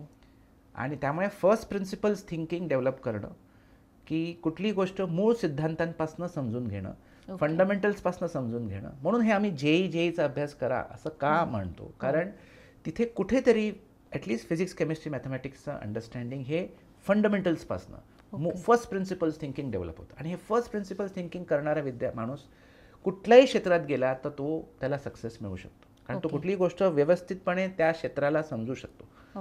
म्हणून तुम्ही आज बघता की हे IITians जे आहेत हे नुसतं इंजिनिअरिंगमध्ये चमकलेले नाही आहेत. ते इव्हन फिनान्सच्या फील्डमध्ये चमकलेत, कन्सल्टिंगमध्ये चमकलेत, बिझनेसमध्ये चांगलं करतायत, सोशल वर्कमध्ये चांगलं करतायत. They have gone in various field, कारण त्या क्षेत्रामध्ये त्यांनी फर्स्ट प्रिन्सिपल थिंकिंग अप्लाय केलं. भले त्यांनी फिजिक्स, केमिस्ट्री, मॅथ्समध्ये ते शिकलं असेल, पण ते जेनेरिक थिंकिंग जे आहे फर्स्ट प्रिन्सिपल थिंकिंगचं त्यांनी सगळीकडे अप्लाय केलं. कुठेतरी दुसऱ्या क्षेत्रात अप्लाय केलं, तिथे सक्सेसफुल झाले. कोणीतरी फिल्म मेकिंगमध्ये सक्सेसफुल झाले, कोणी जर्नलिझममध्ये सक्सेसफुल झालं, कोणीतरी RBIचा गव्हर्नर होऊन बसलं, पण त्यांनी तिथे वापरलं त्यांच्या सगळे स्किल्स. म्हणजे आता विरल आचार्य जे आता रिसेंटली जे डेप्युटी गव्हर्नर होते RBIचे 2 वर्षापूर्वीपर्यंत, ते तर ऑल इंडिया रँक 5 होते. He was my senior in IIT Bombay. All India rank 5 in IIT Bombay. He was a topper in 12th boards from Ruparel college I think, आणि he was a president gold medallist. Computer science 4 वर्षात त्यांनी top केलं होतं. So म्हणजे my point I am trying to say is की, आणि ते आता कुठेतरी बिझनेस स्कूलचे प्रोफेसर झालेत आणि RBIमध्ये गव्हर्नर. म्हणजे बघितलं तर त्यांनी अभ्यास केला होता फिजिक्स, केमिस्ट्री, मॅथ्सचा जेईसाठी. 4 वर्ष IITमध्ये कम्प्युटर सायन्सचा अभ्यास केला होता, पण आता कुठेतरी वेगळ्या क्षेत्रात चमकतायत आणि देशाला ॲडवाईस करतात. असं कसं पॉसिबल आहे? कारण फर्स्ट प्रिन्सिपल्स थिंकिंग डेव्हलप झाली आहे आणि ability to learn new things all the time. हे 2 क्वालिटीज जर आपल्या विद्यार्थ्यांनी डेव्हलप केले, मग तो इंजिनिअरिंग असो, मेडिसिन असो, किंवा तुमचं कॉमर्स असो, ह्युमॅनिटीज असो, लॉ असो, जर्नलिझम असो, मॅनेजमेंट असो, हॉटेल मॅनेजमेंट असो, इव्हेंट मॅनेजमेंट असो, कुठल्याही क्षेत्रात, सगळ्या क्षेत्रामध्ये बदल घडत चाललाय आणि फास्ट बदल घडतोय. सो इथे जो लवकर शिकेल, लवकर अडॅप्ट होईल आणि ओपन आहे लर्न करायला. काय झालंय, एक ॲटिट्यूड असं आहे, मी आता एवढं शिकलो, मला ही डिग्री मिळाली, झालं, आता मला आयुष्यभर जॉब लोकांनी द्यायला पाहिजे, असं ही समज चुकीची आहे. आणि ही समज आता ह्याच्या पुढे मुलांना फायदा नाही करून देणार. पण त्याच्यासाठी जर बेसिक सिस्टीममध्ये, म्हणजे जसं आपण मगाशी NEP बद्दल बोललो, तर ह्या सिस्टीममध्येच बदल होणं गरजेचं नाही का वाटतं? म्हणून तर एज्युकेशन सिस्टमने बदल व्हायला पाहिजे. आणि ते जर तुम्ही, म्हणजे खूप गरजेचं आहे की सगळ्या लेवल्सनं, शाळा, कॉलेज, युनिव्हर्सिटीमध्ये खरा बदल व्हायला पाहिजे. पण मी म्हणतो की त्याला खूप वेळ लागेल, पण हायर एज्युकेशनमध्ये ॲटलिस्ट हे लो हँगिंग फ्रूट आहे गव्हर्नमेंटसाठी आणि हे लवकर इम्प्लिमेंट व्हायला पाहिजे. पण सर दुर्दैवाने असं झालंय की आता NTA जर विषय घेतला तर ते CET, JEE ह्या परीक्षा जेव्हा हे करतात अरेंज, तर त्यातच इतके गोंधळ होतात. तर काय, म्हणजे कशामुळं असं वाटतं आणि त्याचे काय? ह्याची उत्तर माझ्याकडे पण नाही आहेत, हे शिक्षण मंत्र्यांनाच विचारायला पाहिजे. पण काय म्हणजे की आम्ही दरवर्षी, पण सर मुलं काय फेस करतात किंवा शिक्षक म्हणून काय फेस केलं जातं, हे कन्फ्युजन होतं, मनस्ताप होतो. आणि काय होतं, त्या प्रश्नांचं उत्तर मिळत नाहीत. कन्फ्युजिंग नोटिफिकेशन्स येतात बऱ्याच वेळेला, किंवा काही रूल येतो आणि मग तो रूल सडनली बदलतो. इव्हन वाद होतात, पेपर लीक होतात, या सगळ्या गोष्टी. मग मुलांनाही आपण उत्तर नाही देऊ शकत. असं होतं की अशाच जर सिस्टीम चालणार आहेत तर आम्ही कशासाठी करायचं आहे. नाही, म्हणून आपलं जर एक बरोबर आहे तुमचं खरं, म्हणजे ह्याच्याने सगळ्या भाषा दुरुस्त व्हायला पाहिजे, चेंजेस व्हायला पाहिजेत, सरकारने अजून दक्षता दाखवायला पाहिजे, रिस्पॉन्सिबिलिटी अकाउंटेबिलिटी दाखवायला पाहिजे, हे सगळं खरं आहे. पण हे ऑफकोर्स सरकारच्या लेवलचे विषय आहेत, त्यामुळे याबद्दल आपण अजून काय बोलू शकतो. पण दुसरी गोष्ट एवढंच आहे की विद्यार्थ्यांच्या पॉईंट ऑफ व्ह्यू मी सांगू शकतो की तुम्ही फक्त परीक्षा केंद्रित राहू नका. ओके, ठीक आहे, ओके, नीटच्या परीक्षेमध्ये वर खाली काहीतरी झालं किंवा जेईच्या परीक्षेमध्ये वर खाली झालं, तुमच्या त्या फॉर्ममध्ये डॉक्युमेंटेशनमध्ये इकडे तिकडे काहीतरी गोंधळ झाला, ह्या सगळ्या गोष्टीची मनस्तयारी ठेवा, मानसतयारी ठेवून द्या की you be ready, mentally prepared की या सगळ्या फेजमध्ये प्रवेश परीक्षा लिहायची आणि ॲडमिशन मिळेपर्यंत हा फेजमध्ये प्लस मायनसेस होणार आहेत, अप्स अँड डाऊन्स होणार आहेत, कन्फ्युजन होणार आहे. आणि हे this is like the nature of the beast म्हणतात ना, असंच आहे असं गृहीत धरून आपण पुढे गेलं तर मनस्ताप कमी होईल. जर आपण अपेक्षा काय करतो, सगळ्या गोष्टी एकदम क्लीन पाहिजेत, नीट पाहिजेत, 1+1=2 व्हायला पाहिजे, आणि मग असे शॉक्स मिळतात, असं कन्फ्युजन होतं, सरकारकडून स्पष्टीकरण येत नाही, NTA कडून येत नाही, NTA हेल्पलाईनवरती कोण उचलत नाही फोन, ना ईमेल्सवरती रिप्लाय केला जातो, मग अशा वेळेला मुलं फ्रस्ट्रेट होतात आणि मग ते करिअर काउन्सिलर्सना विचारतात, टीचर्सना विचारतात, त्यांनाही अर्धवट माहिती असते, किंवा म्हणजे ऑब्व्हियसली कारण शेवटी रूल बनवणारे NTA आहेत किंवा सरकार आहे, बाकी सगळे इंटरप्रिट करतायत की सेकंड गेस करतायत की कदाचित त्यांना असं म्हणायचं होतं तसं म्हणायचं होतं, त्याप्रमाणे लोक ॲडवाईस करणार. आणि मग जर पेरेंट्स आणि स्टुडंट्सना ह्याच्याबद्दल स्पष्टीकरणच नसेल तर हे होत नाही. आणि दुसरं मी हे पण बघितलं, हे मला पेरेंट्स आणि स्टुडंट्सना सांगायचं आहे, जेव्हा आपला मुलगा जेव्हा 12वीत असतो तेव्हा पेरेंट्स एकदम ॲग्रेसिव्ह असतात, पण एकदा त्यांची नैया पुढे गेल्यानंतर ते म्हणतात की बाकीच्या मुलांसाठी आम्ही नाही लढणार. अच्छा, मग कसं आहे, कुठेतरी पेरेंट्स लॉबीने हे गोष्ट पकडून ठेवायला पण पाहिजे की ठीक आहे, आमच्या मुलाच्या वेळेला हा प्रॉब्लेम झाला, पण पुढच्या जनरेशन्सना व्हायला नाही पाहिजे, त्यासाठी पण त्यांनी काहीतरी करायला पाहिजे, त्यासाठी म्हणजे कुठेतरी सरकारवरती प्रेशर आणायला पाहिजे. पण तसं होत नाही, असं बरंच नाही, तो गोंधळ आणि सर तसाच सुरू राहतो. आणि मग होतं काय की त्यांना ॲडमिशन त्या मुलांना मिळत नाही, आणि मग आपण जसं मगाशी म्हटलं की आता 10वी 11वी पासून त्यांना तयारी केलेली असते. आणि मी तुम्हाला तेच सांगतोय की हे सगळं फ्रस्ट्रेटिंग आहे, तुम्ही जे म्हणता ते मला मान्य आहे अगदी. पण मी मुलांना आता काय सांगतोय की आता हे आहे ना परिस्थिती, आणि हे कदाचित पुढे जर सरकारने बदललं गुड, नाही बदललं तर आत्ता काय करायचं, सोल्युशन काय आहे. सोल्युशन हे आहे की you be knowledge and skill focused. आणि तुम्हाला माहिती पाहिजे की आज एका कॉलेजमध्ये सपोज आपण गेलो, या कॉलेजला जाऊ शकलो असतो, पण सपोज आपल्याला या सगळ्या गोंधळामुळे आपल्याला हे खालचं कॉलेज मिळालं, नो प्रॉब्लेम, पण तिथे आपण नॉलेजवरती फोकस करूया. तिथे नुसतं त्या college is not the only source of knowledge. आज तुमच्याकडे 1000 प्लॅटफॉर्म्स आहेत ऑनलाईन ज्याच्यातून तुम्ही हे नॉलेज मिळवू शकता, जे या लेवलच्या कॉलेजला मिळतंय. फॉर एक्झाम्पल, तुम्हाला IITत जायचं होतं, काहीतरी गोंधळ झाला आणि तुम्ही कुठल्या तरी वेगळ्या कॉलेजमध्ये गेलात, हा जो डिफरन्स आहे, हा जो गॅप आहे, हा आज अवेलेबल आहे इंटरनेटवरती. बरेच चांगल्या चांगल्या professors around the world in every फील्डने भरपूर लेक्चर्स, भरपूर रिसोर्सेस देऊन ठेवलेले आहेत. मग तुम्ही नॉलेज फोकस राहा आणि ते नॉलेज घ्या, आणि तुम्ही इंटरव्ह्यूला फेस करा, किंवा तुम्ही उद्या काही स्टार्टअप चालू करायचं का तुम्हाला जे करायचं आहे ते तुम्ही करा. आज नॉलेज आणि स्किल्सवरती पुढचं सगळं आहे, त्यामुळे त्या नुसत्या त्या डिग्री आणि तुमच्या त्या टॅगवरती सगळं आहे असं समजू नका. होतं त्याचं बरेच वर्ष तसंच होतं, अजूनही कदाचित टू सम एक्सटेंट काही 4-5 वर्ष अजून तसं चालेल, पण त्याच्यानंतर बदलणारच आहे. ज्यालाकडे नॉलेज आणि स्किल आहेत त्यालाच मिळणार. म्हणजे माझं तर असं प्रेडिक्शन आहे की कदाचित हे डिग्रीचा काही उपयोग होणार नाही पुढे. फक्त नॉलेज आणि स्किल्सवरती कंपनीज त्यांचे काही हॅकेथॉन्स ठेवतील, किंवा त्यांचे काही प्रोजेक्ट्स किंवा त्यांचे काही टेस्ट किंवा काही ठेवतील. 8वीचा मुलगा जरी तो क्लिअर करत असेल तर he might be preferred over a IIT graduate, possible, if you can show that skill and that knowledge. असं येणार आहे, आणि हे HR डिपार्टमेंट्स ऑफ कंपनीज या लाईन्समध्ये विचार करू लागलेले आहेत, हे मी तुम्हाला सांगतो. आणि नंतर त्यांना एज्युकेशन घ्यावं, ते त्यांचा चॉईस. तर त्यांना वाटलं की माझ्या स्किलनेच माझं सगळं होत आहे आणि मी ऑन द जॉब मी सगळं शिकवत पुढे माझं सगळं व्यवस्थित होत आहे, कदाचित तो 9वीला परत येणारच नाही, असं पण होऊ शकतं. हे का आपण इन्सिस्ट करतोय की त्यांनी 12वी पर्यंत अभ्यास करायलाच पाहिजे, त्याला ते मिनिमम 10वी पास व्हायलाच पाहिजे, 12वी पास व्हायलाच पाहिजे, किंवा डिग्री मिळवायलाच पाहिजे. I don't think so it is necessary. 21st century आता पोस्ट AI मध्ये बिलकुल गरज नाही. म्हणजे आता होम स्कूलिंग सुरू झाले की बरेच लोक शाळेमध्ये एनरोल करतच नाही मुलांना, घरीच शिकवतात, आणि फक्त एक 10वीला. पण मग ती सोशल होतात का मुलं, आणि तो प्रश्न नवीन नाही का तयार होत? सगळेच जसे झाले तर शाळेतच नसतील कोण तर, सगळेच बाहेर आले आणि मग तिथे मग वेगळे सोसायटीज निर्माण, वेगळे वेगळे असे एजन्सी, जसं कोरोना नंतर झालं की मग नुसतं सोशलायझेशनसाठी वेगळे काही गोष्टी सुरू होतील. ओके. आणि तुम्ही असं कोणी म्हणताय की तुम्ही शिकत नाही आहात? अशी मुलं शाळा सोडून दुसरीकडे कुठेतरी शिकणारच ना. मग तिथे त्यांना भरपूर विद्यार्थी भेटतील. सर, असा तुमचा कोणी विद्यार्थी की असा वेगळा स्किलवर शिकला? आणि नाही, आहेत बरेच विद्यार्थी आहेत जे आहेत, पण आता आम्ही जे जेई वगैरे शिकवतो त्यामुळे आमच्याकडे येणारे लोक जे जेई ची परीक्षा देण्यासाठीच येतात. पण ते करता करता बऱ्याच लोकांनी ऍप डेव्हलप केलं आहे, स्वतःची कंपनी सुरू केलेली आहे, काहीतरी इथे हॅकॅथॉन क्लिअर केलं आहे वगैरे, असे अचीव्ह करणारे बरेच विद्यार्थी असतात दरवर्षी.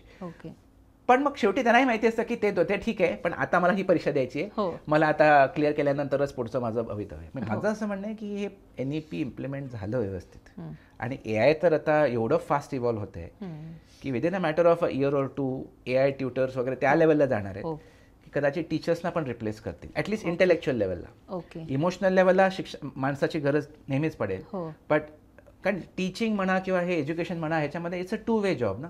एक तर हेड टू हेड आहे आणि हार्ट टू हार्ट पण आहे. मग हार्ट टू हार्टच्या बाबतीत माणसाची गरज आहे.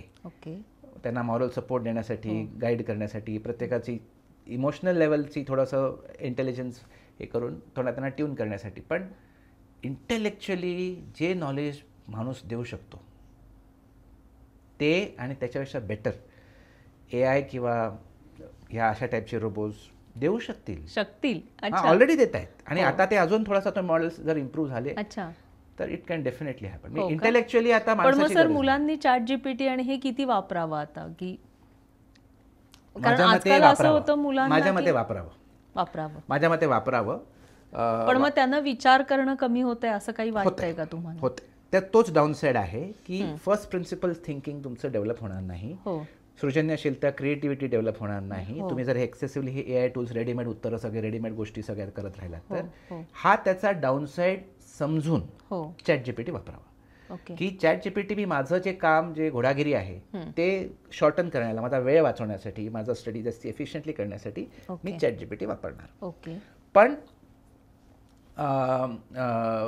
मला त्याचा डाऊन साईड माहिती आहे की हे केल्याने मी मूर्ख होतो, मी काही हुशार होत नाही. मग मी हुशार होण्यासाठी काय करावं लागेल? मला हे सगळं थोडं बाजूला ठेवून काही गोष्टी मला स्वतःच प्रॉब्लेम सॉल्व्ह करावं लागतील, मला स्वतः विचार करावा लागेल, मला स्वतः फर्स्ट प्रिन्सिपल्स थिंकिंग डेव्हलप करावं लागेल, ही प्रॉब्लेम सॉल्व्हिंग मला डेव्हलप करावी लागेल. ह्या विचाराने जर विद्यार्थ्यांनी जर एक बॅलन्स्ड यूज ऑफ ChatGPT आणि ह्या सगळ्या टूल्सचं केलं तर त्याला त्याची प्रोडक्टिव्हिटीचा बेनिफिट पण मिळेल ChatGPTचा, आणि त्याचप्रमाणे त्याचा जो काही डाऊन साईड आहे, त्याचं जे काही नुकसान होऊ शकतं ते पण होणार नाही. म्हणून writing skills to reading skills to screen time हा मी की रेशो म्हणतो. हे आम्ही आमच्या विद्यार्थ्यांना गेले 3 वर्षापासून, 3-4 वर्षापासून सांगत राहिलेलो आहे की this is a very important parameter नाव, की मुलगा घरी बसून अभ्यास जेव्हा करतो, स्टडी टाईम, त्या स्टडी टाईममध्ये तो किती वेळ लिहितोय.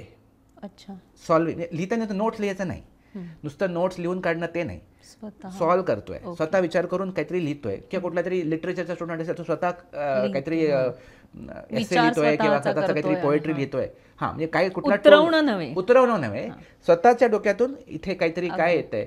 हे writing time should be 60-65% of your study time. About 20% म्हणजे हे मी हा रेशिओ प्रत्येक फील्डमध्ये वेगळा असू शकतो, पण मी तुम्हाला एक ब्रॉडली सांगतोय की मेजॉरिटी तो रायटिंग टाइम पाहिजे, जेणेकरून तुमचं स्वतःचं डोकं इम्प्रूव्ह होत राहणार. Your brain will start developing वगैरे. 20% रीडिंग टाईम, कारण रीडिंग पण महत्त्वाचं आहे. आणि 20% तुमचा जर स्क्रीन टाईम असेल, 60-20-20 किंवा 65-15-20 असं something this kind of screen time 20%च्या वरती जायला नाही पाहिजे. मग त्या 20%मध्ये तुम्ही ChatGPT वापरा ना. तुम्हाला मी एक उदाहरण सांगतो. फॉर एक्झाम्पल, आता काहीतरी लक्षात ठेवायचं आहे, मेमरीसाठी खूप सुंदर आहे ChatGPT किंवा फॉर एनी AI टूल. मला काहीतरी खूप मोठी गोष्ट लक्षात ठेवायची, मला ते मी 10 वेळा पाठ करतो, 10 वेळा लिहितो, मग मला ते लक्षात राहतं. त्याच्यापेक्षा ChatGPT सांगितलं, बाबा हे मला लक्षात ठेवायचं आहे, माझ्यासाठी मला हे गाणं आवडतं, या गाण्याच्या अनुषंगाने तू मला कंपोज करून हे दे, किंवा त्यासाठी एक मेमॉनिक क्रिएट कर. काहीतरी तो एक छान मेमॉनिक क्रिएट करतो, त्याच्याने ते सेंटेन्स का ती वाक्य लक्षात राहिल्याने मला ते पूर्ण गोष्ट लक्षात राहते. फॉर एक्झाम्पल, केमिकल रिॲक्शन्समध्ये मला 50 प्रकारचे केमिकल रिॲक्शन्स आठवण करायचं आहे, पण मला लक्षात राहतच नाही आहे. तर ते कसं लक्षात ठेवू, तर त्याच्यासाठी काहीतरी एक गाण्याशी कनेक्ट केलं किंवा कुठल्या म्युझिकशी कनेक्ट केलं किंवा कुठल्या एका पोएमशी कनेक्ट केलं, एका कवितेशी कनेक्ट केलं, तर ते ChatGPT स्वतः ते कंपोज करून देतं आणि ते आपल्याला खूप छान वाटतं ऐकायला आणि त्याच्याने ते डोक्यात जातं. सो ChatGPTचा उपयोग आहे. त्यामुळे मी असं म्हणेन की जे वापरत नाहीत ते पण डिसएडव्हान्टेजवरती आहेत. आता मी तुम्हाला माझाच एक स्टडी सांगतो, इंटरेस्टिंग आहे हा. कोविडमध्ये 2020, 21, 22 हे 3 वर्षाचे मी JEE मेन्स आणि JEE ॲडव्हान्सच्या आणि नीटच्या पूर्ण देशभराच्या average marks, cut offs, percentiles त्या सगळ्याचा मी एक स्टडी केला होता. आणि ते मी त्याच्या आधीचे 8 वर्ष म्हणजे 2013 ते 2020 2012 ते 2019 ते आकडे पण आमच्याकडे होते, कारण आम्ही दरवर्षी ते ॲनालाइज करतो. तर मला एक खूप इंटरेस्टिंग गोष्ट दिसली की मला असं लक्षात आलं की एक 3-3.5 ते 4% मुलं अशी होती देशभरात ज्यांचा स्कोर गेल्या 8 वर्षांपेक्षा खूप हायर आलेला आहे दरवर्षी. 2020ला कोविडच्या फर्स्ट इयरला हां, म्हणजे आपण जनरली म्हणतो की ह्या कोविडच्या काळामध्ये सगळ्यांचं नुकसान झालं, सगळ्यांनी ते ऑनलाईन वापरलं आणि ऑनलाईन सगळे बिघडले. 3 ते 4% मुलं अशी होती हू आउटस्मार्टेड एव्हरीबडी. आणि गेल्या 8 वर्षामध्ये म्हणजे माझा बेसिस असं होतं की JEE ॲडव्हान्सचा हा लेवलचा पेपर आहे, हा 2021ला आला. हाच लेवलचा पेपर साधारण 2016ला आला होता, 2017ला आला होता किंवा 2018ला आला होता. तर ह्या वर्षी मुलांचे ॲव्हरेजेस कसे होते, कट ऑफ्स किती होते, या रँकला किती मुलांना मार्क मिळाले वगैरे, मी त्या बेसिसवरती मी ॲनालाइज केलं. मला असं दिसलं की ह्या कोविडच्या मुलांनी स्कोर जास्तीच केलेला आहे ॲज कम्पेअर्ड टू 2017-18 किंवा 2013-14. म्हणजे तेव्हा जेव्हा ऑनलाईन टूल्स नव्हते, पण ह्या मुलांनी अभ्यासाचं डिसिप्लिन ठेवलं, अभ्यासाच्याला अभ्यास केला आणि बरोबर ते 20% त्यांचा स्क्रीन टाइम एवढा प्रोडक्टिव्हली वापरला की त्याच्याने त्यांचं अभ्यासाचं लर्निंग वाढलं.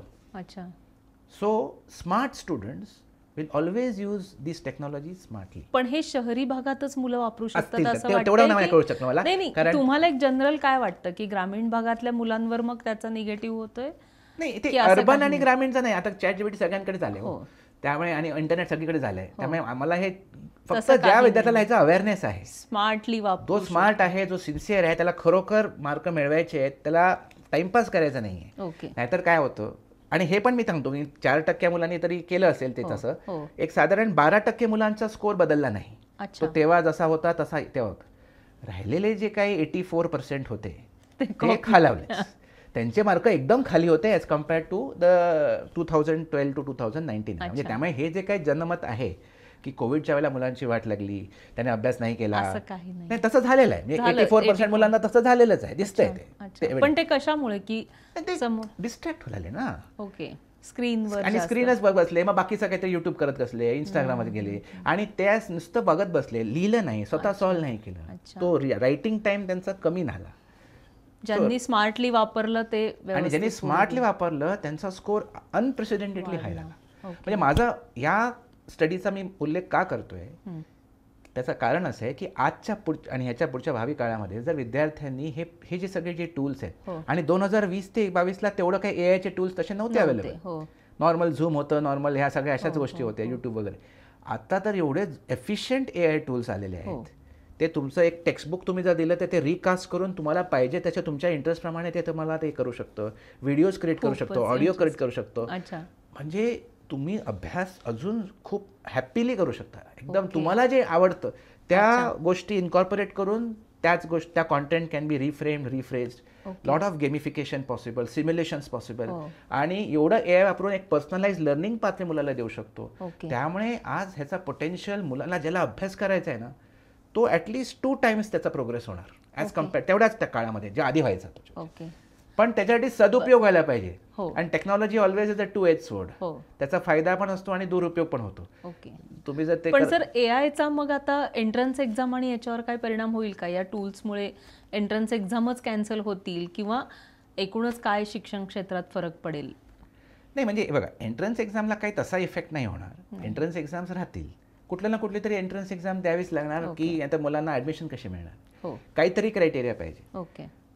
आणि म्हणजे काहीतरी असेल, म्हणजे काय एंट्रन्स एक्झाम नसेल त्याचा फॉर्मॅट बदलू शकते. पण AI मुळे एंट्रन्स एक्झामचा फॉर्मॅट बदलण्याचं काही कारण नाही. AI मुळे अभ्यास कसा करायचा त्याचं मेथड्स बदलू शकतात. ओके. पण काहीतरी निकष पाहिजे ना. आज फॉर एक्झाम्पल आता तुम्ही COEP आहात, तुम्हाला ऍडमिशन द्यायची, तुम्ही कुठल्या काहीतरी क्रायटेरियावरती देणार. मे बी 12वी बोर्डावरती द्याल किंवा एंट्रन्स एक्झामवरती द्याल, CET वरती द्याल, JEE वरती द्याल, कुठल्या तरी द्याल किंवा एक नवीन परीक्षा क्रिएट कराल. मे बी AI क्रिएट करेल नवीन परीक्षा. मे बी प्रत्येक मुलाला वेगळी परीक्षा क्रिएट होऊ शकते. जे आज एक कॉमन पेपर सगळ्यांना असतो एका स्लॉटमध्ये, कदाचित हा वेगळा पेपर येऊ शकतो. ते पॉसिबल आहे. AI मुळे कदाचित एका पूर्ण एक्झाम स्लॉटमध्ये प्रत्येकाला वेगळा क्वेश्चन पेपर येणं आणि त्याला नॉर्मलाइज करून एक नॉर्मलाइज स्कोर देणं हे होऊ शकतं. ते तसं GMAT आपल्या सॅटच्या एक्झाम्समध्ये तसंच असतं, नॉर्मलाइज स्कोर असतो, सगळ्यांना सेम पेपर मिळत नाही. पण त्याला एक नॉर्मलायझेशनची एक प्रोसिजर असते जी एक खूप डेटा पॉईंट्सने एस्टॅब्लिश केलेली आहे बऱ्याच वर्षांच्या स्टॅटिस्टिक्सने. तसा AIच्या थ्रू आजकाल तसं काही पॉसिबल होऊ शकतं. पण शेवटी काही ना काहीतरी क्रायटेरिया लागणारच. माझं तर प्रिडिक्शन पुढच्या 10-15 वेगळंच आहे काहीतरी. ते की पूर्ण फॉर्मल एज्युकेशन सिस्टम डिसमेंटल होऊ शकते. Higher education specially completely disturb होऊ शकते AI मुळे. मुलांनी आज होम स्कूलिंग आहे, खूप कमी प्रमाणात लोक होम स्कूलिंग आता करतात. जसं जसा विद्यार्थी मोठा होतो, 12वी नंतर जर पेरेंट्सनी स्टुडंटने डिसाईड केलं की मला कुठे जायची गरजच नाही, मी घरी बसून माझा एक AIचं ॲप घेऊन मी शिकू शकतो. आणि एक कशाला, माझ्याकडे 1000 गोष्टीतून मी माझं पाहिजे ते कोर्स मी शिकू शकतो. त्याच्यासाठी काही स्टँडर्डाइज एक्झाम्स गव्हर्नमेंट करतील किंवा करेल किंवा UGC किंवा वॉटेवर AICTE करेल. जे हे एक्झाम्स क्लिअर करतील त्यांना तिथे सर्टिफिकेट डिप्लोमा मिळत राहणार. त्याच्यासाठी तुम्हाला युनिव्हर्सिटीमध्ये जावंच लागणार, क्लासमध्ये बसावंच लागणार, मग ते शिकवणार, मगच मला हे ज्ञान प्राप्त होणार, असं कुठे काय. पण अजूनही एक तो शिक्का लागतो ना आपल्याकडे की डिग्री झाली. ते माइंडसेट आहे आपलं, ते माइंडसेट आहे. हे 10 वर्षात बदलू शकेल टोटली. त्याचं म्हटलं म्हणून मला उदाहरण दिलं की 8वीच्या मुलालाही जॉब मिळेल, 7वीच्या मुलालाही जॉब मिळेल, जो एका PhDला मिळणार नाही. मग तुम्ही काय म्हणणार. कारण तो ज्या निकष त्या कंपनीने ठेवलेला आहे की जो काही हा प्रॉब्लेम सॉल्व्ह करेल मी त्याला ॲडमिशन देणार, म्हणजे ॲडमिशन म्हणजे जॉब देणार. आणि एक 7वीचा मुला येऊन तो करत असेल तर त्याला मिळणार जॉब. बरोबर. मग तू डिग्री केलीच का, मग तू त्या युनिव्हर्सिटीचा तो सिक्का आहेच का, हू केअर्स. त्यामुळे सगळ्या युनिव्हर्सिटीजना आणि कॉलेजेसना मोठा धोका आहे, हायर एज्युकेशन स्पेशली, असं माझं तरी मत आहे. पण पुढच्या 5 वर्षात हे बदल होतील असं वाटतं. एवढे बदल 10 वर्षात. ओके. कारण आता ज्या गतीनं AI टूल्स येत आहेत आणि त्याचा वापर वाढलाय, तर त्याने हे बदल खूप लवकर होतील किंवा NEPचा उलट त्याला सपोर्ट मिळेल असं वाटतंय. नाही, माझं म्हणणं एवढंच आहे की याच्यामुळे ना आपल्याला कॉन्टेक्स्चुअलायझेशन प्रॉपर पाहिजे. म्हणून तुम्हाला नुसतं कुठे काय जॉब पाहिजे म्हणून डिग्री, असं डिग्रीसाठी कुठली तरी प्रवेश परीक्षा, हे जे सगळं समीकरण झालेलं आहे ना, हे समीकरण ब्रेक होणार कुठेतरी. की कुठल्या तरी परीक्षेसाठी करा. कसं तोडता येईल. म्हणजे प्रत्येक मुलीला किंवा पालकांचं घरात हेच असतं की 10वी 12वी इंजिनिअरिंगची 4 वर्ष, महावत्र MS ती 2 वर्ष आणि मग नोकरी चांगल्या कंपनीत. बघा ते आता BTech नंतर MS तर आता ब्रेकच झाले तुम्ही, थँक्स टू मिस्टर ट्रम्प. तर त्यामुळे आता ते अमेरिकन ड्रीम आता बऱ्यापैकी डिस्टर्ब झालंय. आता चांगलं आहे का वाईट मला माहीत नाही, पण तसं आहे at least for the short term. Maybe परत अमेरिकेने पॉलिसी काही बदलली after some years, we never know. पण ॲटलीस्ट फॉर नाव तरी असं दिसते की ते तरी स्टॉप झाले. पण या सगळ्यामध्ये मी तुम्हाला तेच म्हणतोय की हे सगळे सिनॅरिओजमध्ये आपण अडकण्याच्या ऐवजी जर विद्यार्थ्यांनी फर्स्ट प्रिन्सिपल्स थिंकिंग डेव्हलप करण्यासाठी मला कुठलं क्षेत्र खरं जायचं आहे त्याचं राईट करिअर काउन्सिलिंगचं गायडन्स घेऊन क्षेत्र निवडणं खूप महत्त्वाचं आहे. आणि ते क्षेत्र निवडण्याची घाई करू नये. मे बी 12वीत, मे बी नंतर जेव्हा केव्हा होईल तेव्हा ते. कारण आता NEPमुळे एक तरी होणार की फ्लेक्सिबिलिटी राहणार. आणि जरी तुम्ही कुठल्या फॉर्मल डिग्री नाही घेतली तरी तुम्ही ह्या वेगळ्या प्लॅटफॉर्मसून तुम्ही काहीतरी शिकणार. आणि या कंपनीजना आज कॉम्पिटेटिव्ह राहणं गरजेचं आहे. बरोबर. आधी कसं होतं, बेंचवरती 10 लोक बसायची, डॉलर्समध्ये पैसे होते, करन्सी आर्बिट्राजमुळे IT इंडस्ट्रीकडे भरपूर मार्जिन्स होते, ते खूप लोकांना जॉब द्यायचे, चांगल्या सॅलरीजला द्यायचे. आता सगळ्यांना मार्जिन स्क्वीज झालेला आहे. आता सगळे विचार करणार जॉब देण्याच्या आधी, तुझ्याकडे स्किल आहे का, तू आम्हाला रिटर्न ऑन इन्व्हेस्टमेंट देऊ शकतो का, तरच त्याला घेणार. मग शेवटी आपण जी गोष्ट ज्याच्यामुळे आपल्याला जॉब मिळणार आहे किंवा ज्याच्यामुळे आपण एक कुठला स्टार्टअप वगैरे सुरू करू शकतो त्याच्यावरती फोकस करायचं. Core competency is skills, is knowledge. त्यामुळे ह्या कुठल्या प्रवेश परीक्षेत किती मिळतात किंवा कुठल्या युनिव्हर्सिटीमध्ये मी जातो तो त्या आता पुढच्या 4-5 वर्षानंतर त्याचा काही फार राहणार नाही. पण टेक्नॉलॉजी प्रत्येकानं बेसिक तरी शिकली पाहिजे असं सगळीकडे येणार आहे. म्हणजे माझ्या मते तरी स्पिरिच्युअलिटी सोडली, अध्यात्म सोडलं, सगळीकडे हे दिस इज गोइंग टू कम, आपलं AI विल कम अँड हे सगळे टेक्नॉलॉजीज खूप मोठ्या प्रमाणात येणार आहे. आज तुम्ही विचार, तुम्ही एक तज्ज्ञ डॉक्टर आहात, 30 वर्ष अनुभव आहे तुम्हाला, तुम्ही डायग्नोसिस परफेक्ट करू शकता, तुम्हाला सगळं ट्रीटमेंटची लाईन माहिती आहे. पण एवढ्या सगळ्या डॉक्टर्सचे केस हिस्ट्रीज त्या AI मॉडेलमध्ये भरल्यानंतर तो AI model becomes more efficient than you.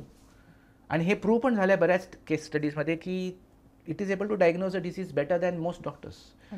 So medtech म्हणजे मेडिकल फील्डमध्ये डॉक्टर्सना पण चॅलेंज आहे, लिगल प्रोफेशनमध्ये लॉयर्सना आहे, कदाचित एक AI जज येईल, कारण एवढे सगळे पेंडन्सीज ऑफ केसेस आहेत. आता चालू आहे. चायनामध्ये तर एक AI CEO पण आलेला आहे, म्हणजे तो CEOच AI आहे, म्हणजे तो हे नाहीच आहे, माणूसच नाही.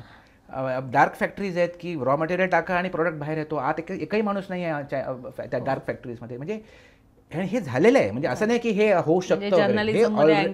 अँकर आलेले आहेत. टीचिंगमध्ये आम्ही पण कुठे we will be also jobless because AI tutor आणि ऑल दॅट विल कम.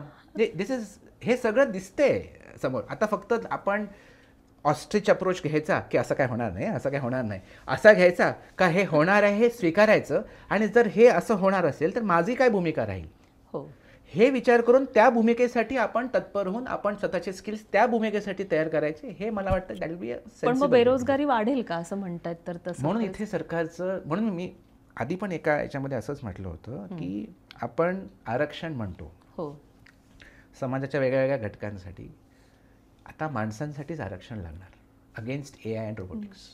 म्हणून ते धोरण पण सरकारने लवकर विचार करून प्रत्येक क्षेत्रामध्ये एवढी माणसं असणारच. बाकीचं कोणाला किती वगैरे ते आपण नंतर भांडूया, पण आधी आपण माणसं किती आणि AI काय करणार हे कुठेतरी, आता ही पॉलिसी मेकिंग आपल्या प्रत्येक क्षेत्रात जर झाली तर मग कुठेतरी काहीतरी माणसांची बेरोजगारी ॲटलीस्ट कमी तरी होईल. पण हा बेरोजगारी हा इश्यू खूप गंभीर आहे आणि त्याच्यासाठी इझी सोल्युशन्स नाही आहेत. कारण ही अशा टाईपच्या ज्या टेक्नॉलॉजीज आहेत ते काय करतात की जी कंपनी AI वापरणार ती पुढे जाणार, त्यामुळे दुसरी कंपनी पण वापरणार, आणि AI वापरलं तर माणसं कमी होणार. मी तेच म्हणणार होते आता की कोण माणसं वापरायची हा मोठा वाद आहे. हा खूप मोठी समस्या आहे. म्हणून इथे कुठेतरी सरकारी रेग्युलेशन आलं, रिस्पॉन्सिबल AI, एथिकल AI मध्ये हे पण पाहिजे की त्यांनी किती माणसांना ते रिप्लेस करतंय, त्याला काहीतरी रिस्ट्रिक्शन पाहिजे. त्याला तसं काहीतरी वेगळं ऑडिट बिडिट काहीतरी करावं लागणार, कारण नाहीतर मग काय होणार, हे लेफ्ट राईट सेंटर सगळेच माणसं जॉबलेस होणार. इव्हन सर्जरीज, कॉम्प्लेक्स सर्जरीज आता रोबोटिक्स करू शकतायत. तर ते सर्जरीज करू शकत असतील, ब्रेन सर्जरीज, तर मग स्केरी आहे ना हे. आणि मग असं होईल इतकं डोनेशन भरा आणि हे करा. मी तर म्हणतोय की कॉलेजेस आणि युनिव्हर्सिटीजसाठी त्यांनी पण स्वतःला खूप अडॅप्ट करायला पाहिजे. इनफॅक्ट सगळ्या युनिव्हर्सिटीजने एक कॉन्सोर्टियम बनवायला पाहिजे. त्यांच्यामध्ये आता पाथवे प्रोग्राम्स होणारच आहेत. इथून तिथे मुलांनी इथे फर्स्ट 2 वर्ष केली, मग दुसरीकडे गेला, मग दुसरीकडे गेला तर मग हा सीट वेकंट राहिली, मग ह्यालाही दुसरं पाहिजेच ना. तर त्यामुळे काहीतरी आता खूप टोटली आपलं एज्युकेशन सिस्टम रिइमॅजिन व्हायला पाहिजे. पण ह्याच्यासाठी अशी चर्चाच होत नाहीये. म्हणजे हे परत माझं तेच म्हणणं आहे की आपले from a government level, industry level, हे आता खूप इंटेन्स चर्चा ह्या सगळ्या गोष्टीला कसं हँडल करायचं ह्याच्यासाठी व्हायला पाहिजे. सगळे स्टेक होल्डर्सने एकत्र येऊन काही गोष्टी केल्या तर काहीतरी एक सिस्टम बनेल. नाहीतर ही AI टेक्नॉलॉजी खूप स्केरी आहे. ह्या सगळ्या गोंधळात सर असं वाटतं की बऱ्याचदा मग विद्यार्थ्यांच्यावर ताण येतो का? तुम्ही आता खूप सारे IITians हे केलेले आहेत, बघितलेले आहेत. बऱ्याचदा असं होतं अभ्यास करतात आणि मग ॲडमिशन घेतल्यानंतर मग आत्महत्येपर्यंतच्या गोष्टी जातात. तर त्या कशामुळे एवढ्या इतक्या टोकापर्यंत, जर खरंच यांची बेसिक अशी तयारी असते, सगळी इतकी हुशार आणि तुम्ही जसं म्हणता फर्स्ट प्रिन्सिपल आणि या सगळ्या गोष्टी होतात, तरीही का आत्महत्येपर्यंत ही मुलं मग जातात? बायनरीमुळे झालं आहे. बायनरी म्हणजे काय की हे झालं तर आयुष्य चांगलं होईल, हे नाही झालं तर माझं सगळं संपलं. हे कुठेतरी समाजाच्या वेगळ्या वेगळ्या घटकातून येतं. कदाचित पेरेंट्सकडून येतं की तुम्हाला ये इंस्टीट्यूट इंजीनियरिंग में इधर एडमिशन हुआ तो तुम्हारा कुछ होगा, नहीं तो फिर तुम्हारा कुछ भी नहीं होगा. हे अतिशय चुकीचं आहे. कुठल्याही परीक्षेमुळे कोणाचं आयुष्य बनेल किंवा न बनेल, आता ह्याच्या पुढचा हा काळ नाही. ह्याच्या पुढचा काळ असा आहे की तुम्ही 100 वेळा फेल व्हा, काही फरक नाही पडत, तुम्हाला तरी ऑपॉर्च्युनिटी मिळणार. फक्त तुमच्यामध्ये विलिंगनेस पाहिजे की मला काहीतरी करायचं आहे आणि मला शिकण्याची इच्छा आहे, हे पाहिजे. कारण आज एक वेगळा प्रॉब्लेम असा आहे की मुलांना शिकायचंच नाही आहे, सगळं सोपं पाहिजे, इझी पाहिजे, तपश्चर्या कशामध्येच करायची नाही आहे, कुठेच झटायचं नाही आहे, मग प्रॉब्लेम आहे. अशा मुलांचं काही भवितव्य नाही. पण ज्याला मेहनत करायची आहे, ज्याला अभ्यास करायचा आहे, ज्याला इच्छा आहे, अभ्यास म्हणजे कुठल्याही विषयामध्ये काहीतरी शिकायचं आहे, मला काहीतरी स्वतःला प्रूव्ह करायचं आहे, त्याला काही प्रॉब्लेम नाही. त्याला एका परीक्षेमध्ये त्यांनी काही निर्भर राहू नये. आणि काय होतं, कधीतरी ते ज्या कोचिंगमध्ये जातात किंवा ज्या पिअर प्रेशरमुळे म्हणा किंवा कुठेतरी काहीतरी ऐकतात किंवा काही पेरेंट्स, समटाईम्स पेरेंट्स पण खूप रिस्पॉन्सिबल असतात. ते खूप प्रेशर टाकतात की हे झालं ना तुझं तर काहीतरी होईल बाळा, आता ह्याच्या पुढे आमचं पण काय नाही वगैरे वगैरे, खूप त्याच्यावरती मानसिक प्रेशर टाकतात. तसं न झालं नाही आणि त्याला एक लॉंग टर्म व्ह्यू दिला की तू 10 वेळा फेल हो, हरकत नाही, तरी पण आजचं जग असं आहे की तुला भरपूर ऑपॉर्च्युनिटीज आहेत.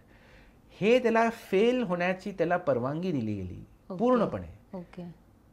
आणि पण you have under the condition की you are ready to work hard. Nothing is going to come easy. हे वर्क स्मार्ट आणि डोंट वर्क हार्ड आणि ओनली वर्क स्मार्ट असं काही नसतं. Working smart is also but working hard. त्यामुळे हार्डवर्कला काही हे नाही आहे, पर्याय नाही आहे असं माझं तरी म्हणणं. ऑफकोर्स मोर एफिशियंट वेज आहेत प्रत्येक गोष्टीला करायचे, पण ह्याचा अर्थ असा नाही की सगळ्याच गोष्टीला शॉर्टकट असतो, काही न करता आपल्याला सगळं मिळतं. हे चुकीचं आहे. ही धारणा कुठेतरी मोडून काढायला पाहिजे पालकांनी पण आणि शिक्षकांनी पण आणि समाजाने पण. उलट ते पालकांच्या बाबतीत आता असं होतं की तुझ्यासाठी एवढे पैसे घातलेत, इतके लाख मोजलेत आणि तुला ते करावं. एक लॉंग टर्म विजन दिलं. आणि हे सगळं जे NEP किंवा हे सगळे वेगवेगळे ऑनलाईन प्लॅटफॉर्म्स, आता तुम्हाला डिजिटल युनिव्हर्सिटीज पण येत आहेत. आता रिसेंटली गव्हर्नमेंट ऑफ इंडियाने एक चांगला इनिशिएटिव्ह केलं आहे, डिजिटल युनिव्हर्सिटी लॉन्च केली आहे. परवाच्या दिवशीच मी वाचलं आहे आपल्या इंडियन गव्हर्नमेंटने. तर आता ते कुठपर्यंत आणि काय काय कोर्सेस आहेत आणि किती इम्प्लिमेंट होत आहे मला तेवढं माहीत नाही. बट ही संकल्पना अशा टाईपच्या भरपूर अवेलेबल आहे. ज्याला शिकायचं आहे, ज्याला स्किल्स मिळवायचे आहेत, ज्याला नॉलेज करायचं आहे त्याला अवेलेबल आहे. पण तुम्ही जर नुसते दिवसभर रील्स बघत राहिलात, शॉर्ट्स बघत राहिलात, नुसतं तुम्ही सोशल मीडियाने तुम्ही स्वतःचे लाईक्स आणि व्ह्यूज बघत राहिलात आणि नुसतं सगळीकडे माझा हा मित्र काय करतो आणि ते काय करतात तेच बघत राहिलात, मग काही भवितव्य नसतं. मग देर इज नो भवितव्य. मग सरकारला वेगळी लाडका बेरोजगार स्कीम आणावी लागेल आणि काहीतरी 4 रुपये बँकेत दर महिन्याला घालावं लागेल. मग तुम्हाला तसंच काहीतरी युनिव्हर्सल बेसिक इन्कम हे सरकारला कुठेतरी आणावं लागणार. आणि सगळे अनएम्प्लॉईड यूथसाठी ॲटलीस्ट बाबा 4,000 रुपये घ्या, 5,000 रुपये घ्या आणि तुमचं ॲटलीस्ट वायफाय तरी निघेल, समथिंग लाईक दॅट. म्हणजे हे अनफॉर्च्युनेट सिच्युएशन नाहीतर मग अशी येऊ शकते. तसं जर आपण ह्याला व्यवस्थितपणे हँडल नाही केलं तर. म्हणून त्याच्यासाठी विद्यार्थ्यांचा एक लॉंग टर्म व्ह्यू असेल की कुठल्या एका परीक्षेमुळे किंवा कुठल्या एका कॉलेजच्या ॲडमिशनमुळे तुमचं काहीच फरक नाही पडत. आणि म्हणून मी पण आमच्या इन्स्टिट्यूटमध्ये IITsना डेलिबरेटली हाईप करतो. मी उगाच IITsना एकदम ग्रेट आहेत, तिथे गेलं तर सगळं होणार, नाही तर तुमचं काहीच नाही, हे बायनरी क्रिएट करत नाही. स्पेक्ट्रम आहे. या कॉलेजला जाऊ शकतात, हे सर्वात वेल नोन कॉलेज आहे आपलं, इथे जाऊ शकतात, प्रयत्न करा, मिळालं ठीक आहे, नाही मिळालं तर बिट्स पिलानी आहे, नाही मिळालं तर NIT आहे, नाही मिळालं तर IIIT आहे, नाही मिळालं तर वेल्लोरमध्ये पण SRM आहे, ते नाही मिळालं आपलं COEP आहे, PICT आहे, PCCU आहे, किती ते चांगले कॉलेजेस आहेत. शेवटी तुम्ही असं जा तुमचं पुढचं सगळं व्यवस्थित होणार. आणि तुम्हाला जो काय हा फर्स्ट प्रिन्सिपल्स थिंकिंग जे शिकवलेलं आहे त्याच्याने तुम्ही पुढे जाऊ शकता. आणि इमोशनली रेझिलियंट बनवणं गरजेचं आहे. म्हणजे फेलियर पचवण्याची शक्ती पाहिजे. म्हणून आम्ही आमच्या पण या JEEच्या 2 वर्षाच्या कोर्समध्ये खूप फेलियर्स देतो मुलांना. कितीतरी वेळा मार्क कमी मिळतात त्यांना, मग ते डिप्रेशन तेच म्हटलं की खचून जातात. आणि पण तेव्हा त्यांना सांगावं लागतं, काउन्सिल करावं लागतं की तसं जरी मार्क जरी कमी मिळाले तरी पण त्याच्यातून शिका. कोचिंग क्लासच्या परीक्षेमध्ये मार्क कमी आले काय फरक पडतो. On the contrary it is good to fail. या सगळ्यासाठी सर अध्यात्माचा किती फायदा होऊ शकतो? ह्याच्यामध्ये खूप आहे. मेडिटेशन हे खरं अत्यंत गरजेची गोष्ट सध्याच्या काळात आहे. सगळ्यांसाठीच आहे, नुसतं विद्यार्थ्यांसाठी नाही, सगळ्यांसाठी आहे, शिक्षकांसाठी पण आहे, पालकांसाठी आहे, सगळ्यांसाठी आहे. तर कुठेतरी हे आपण जे ऑब्झर्वेबल युनिव्हर्स आहे त्याच्या पण पलीकडे काहीतरी एक शक्ती आहे आणि ते आपल्यासोबत आहे आणि आपण ती त्याच्याशी कनेक्ट करू शकतो. एकदा त्याच्याशी कनेक्ट केलं तर आपल्याला एक इनर स्ट्रेंथ ही आपल्याला मिळते. त्यामुळे आम्ही पण आमच्या मुलांना एक आर्ट ऑफ लिव्हिंग फाउंडेशनचा एक कोर्स येतो, मेधा योगा म्हणून, येस कोर्स होतो, ते करायला लावतो. आम्ही सांगतो त्यांना की तुम्ही करा म्हणून. हे स्ट्रॉंग सगळ्यांना आम्ही काही कंपल्सरी करत नाही, पण ज्यांना इच्छा आहे त्यांना करतात. पण मी बघितलं आहे की जनरली जी मुलं मेडिटेट करतात किंवा ज्यांना प्रार्थना किंवा असं कुठले तरी चॅन्टिंग ऑफ सम मंत्र वगैरे काहीतरी त्यांना काहीतरी एक स्वतःची एक साधना आहे, की 10 मिनिटाची असेल, 15 मिनिटाची असेल, दैनंदिन साधना आहे. अशी मुलं थोडी मेंटली अजून स्ट्रॉंग असतात, स्टेबल असतात आणि त्यांच्या परफॉर्मन्सेस पण चांगले असतात, ते पटकन खचत नाहीत. तर त्यामुळे मेडिटेशन हे खूप पॉवरफुल आहे. योगा, मेडिटेशन, प्राणायाम हे जर मुलांनी जर शिकले आणि थोडा वेळ दिवसाचे एक 20 मिनिटं जरी दिले, थोडंसं मन शांतपणे शांत करू शकले काही वेळासाठी, तर हे परीक्षेमध्ये कितीतरी उपयोगी आहे. मी तर त्यांना ऍक्च्युअली सांगतो की परीक्षेसाठी उपयोगी आहे, मी मार्कांसाठीच करा आहे, बाकी कशासाठी जाऊ दे. मग पटतं का? पटतं पण आणि करतात पण आणि मिळतात पण सक्सेस. आणि आहे ते, इट इज ट्रू. कारण परीक्षेमध्ये ना, या जेई वगैरेच्या परीक्षेमध्ये त्या 2-3 मिनिटांमध्ये त्यांना पटकन ते रिकलेक्ट करून क्रॅक करायचं असतं. त्यामुळे माइंड सेंटर्ड ठेवणं, पीसफुल ठेवणं खूप महत्वाचं असतं. काही मुलं नॅचरली ब्लेस्ड असतात, त्यांना काही न करता पण ती एक्झाम टेम्परमेंट असते. काही ना ती डेव्हलप करावी लागते आणि मेजॉरिटी लोकांना डेव्हलप करावी लागते. त्याच्यामध्ये मेडिटेशन खूप हेल्प करतं. अच्छा, तुम्ही सर आता इतकी मुलं क्लासेस आणि हे असतात, तर यांचं रुटीन असं काही घालून देता? असं काही? हो, देतो आम्ही. त्याला एक कसं असतं म्हणजे काय? 6 तास अभ्यास करणं अपेक्षित आहे फक्त रोज. त्याच आणि रोज एक तास खेळायचं पण आहे, 1-1.5 तास तुम्ही बाकीचं तुमचं टाइमपास काही जे करायचं ते पण करा. वेब सिरीज पण बघा पाहिजे, मॅच पण. म्हणजे उगीचच की मोबाईलच बंद ठेवा वर्षभर असं काही? काय होतं तुम्हाला सांगतो, हे एक्स्ट्रीम स्टेप्स घेतले ना, तर एक तर ते वर्क होत नाही. पहिली गोष्ट, या जनरेशनला ती वर्क होणार नाही. आणि जरी कुठला तरी विद्यार्थी खूप असा असेल ओबिडियंट आणि आईवडिलांचं सगळं ऐकणारं वगैरे वगैरे, आणि त्यांनी जर केलं तरी, पण तो आजूबाजूच्या मित्रांना एवढं बघतो बाकी सगळ्या गोष्टी करताना, चर्चा करायला काहीच माहीत नसतं, तो जेव्हा ते 12वी क्रॉस करून कुठल्या तरी कॉलेजला जातो, तिथे मात्र तो ते सगळी कसर मग ती काढतो. आणि तेव्हा मग तो अभ्यासच करत नाही, आणि तेव्हा कोणाच हातात नसतं. म्हणजे तेव्हा नाही तुम्ही ती दात पेरेंट कोणाकडेच मागू शकत नाही. मग तो त्या 4 वर्षामध्ये खूप वेळेला आम्ही बघितलंय की ती मुलं डिट्रॅक्ट होतात. एवढा चांगला मुलगा 12वीत होता, नंतर तो काहीच नाही केला. इव्हन IIT मध्ये पण असं. दुसरं असं एक होतं की क्लासेसमध्ये बऱ्याचदा असं करतात की कॉलेज सुद्धा आम्ही सांगू ते घ्यायचं, आणि त्याच्या 2 गोष्टी होतात. एक तर त्यांना बाकी सोशल आणि काहीच गोष्टी होत नाहीत. आपण जे शिक्षण म्हणतो की मग तुम्ही प्रॅक्टिकल ही करायची गरज नाही, तर अशा पद्धती खूप होत आहेत. किंवा आता एक नवीनच प्रश्न येतोय की ते कॉलेज ग्रँटेड नाही, तर मग परीक्षा त्याला पुढे ॲडमिशनच नाही मिळालं. आधी क्लासनं सांगितलेलं होतं की अरे हे कॉलेज चालेल, पण ते कॉलेजला ग्रँटच नव्हती.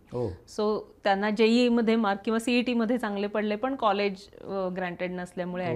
तर या गोष्टी आता कितपत होत आहेत, काय बदल होत आहेत आत्ताच्या? नाही बघा, ह्या गोष्टी होतात. काही कोचिंग क्लासेस डेफिनेटली असं करतात. ऑनेस्टली स्पीकिंग त्याच्या मागचं एक थॉट प्रोसेस असं आहे, आणि जनरली हे JEE नीटचे क्लासेस करतात असं. त्याचं कारण असं आहे की त्यांना 6 तास 8 तास अभ्यास करायला मुलासाठी वेळ क्रिएट करावी लागते ना. त्यामुळे जर आम्ही हे सगळ्या गोष्टी शिकवतच असू सिलेबसमध्ये जे आहेत, JEEच्या लेवलला आणि तुमच्या कॉलेजच्या लेवलला, तर मग कॉलेजला जाऊन परत तुम्ही तेवढाच वेळ घालवायची गरज काय, फक्त प्रॅक्टिकल्स आणि परीक्षेसाठी जा असं म्हणणारे पूर्ण JEE नीटच्या क्लासेसमधली लोक आहेत. आणि त्याच्यामध्ये मला ऑनेस्टली स्पीकिंग काही चुकीचं वाटत नाही. तुम्ही म्हणाल की मग त्याच्याने सोशल लाईफ मुलाचं कॉलेजचं जातं, विस्कटीत होतं की त्याला तिथे काही सोशल लाईफ मिळत नाही. एग्रीड होतं तसं, पण मग त्याला कोचिंग क्लासमध्ये तो आहे ना, तिथे त्याचं बॉन्ड्स होतात. असं नाही की तिथे काही ग्रुप डायनामिक्स होत नाही, तिथे त्यांचं काही सोशल लाईफ नसतं, असं काही नाही. आणि ज्या मुलांना हे असं JEE नीटसारखं इंटेन्स अभ्यास करायचा असतो, त्यांना 11वी 12वीमध्ये या गोष्टीचं सॅक्रिफाईस थोडंफार करावं लागणार. कारण अकॅडमिक्स त्यांना डेव्हलप करायचं. मग अकॅडमिक्स एका सर्टन लेवलपर्यंत घेऊन जाण्यासाठी ते 2 वर्ष मात्र तुम्हाला थोडं तुमचं सोशल लाईफ कमी करावं लागतं. हा एक सॅक्रिफाईस आहे, हा एक ट्रेड ऑफ आहे. पण मग तेव्हा जे इंजिनिअरिंगला जेव्हा जातात तर त्यांना मग सोशल लाईफ परत आहे, कल्चरल ॲक्टिव्हिटीज, स्पोर्ट्स ॲक्टिव्हिटीज ते पण आहेत, आणि मग तुमचं अकॅडमिक्स पण आहे. पण तुम्हाला बेस्ट ऑफ बोथ मिळतं, अकॅडमिक आणि student life, when they go into any of the big engineering colleges or medical college. Medical कॉलेजचं मी तसं नाही म्हणणार, त्यांना डॉक्टर्सना बिचाऱ्यांना ते करावं, तेव्हा नंतर पण अभ्यास खूप करावा लागतो. पण इंजिनिअरिंग स्टुडंट्सना मात्र बेस्ट ऑफ बोथ मिळू शकतं. मग ते 2 वर्ष सॅक्रिफाईसची आहेत.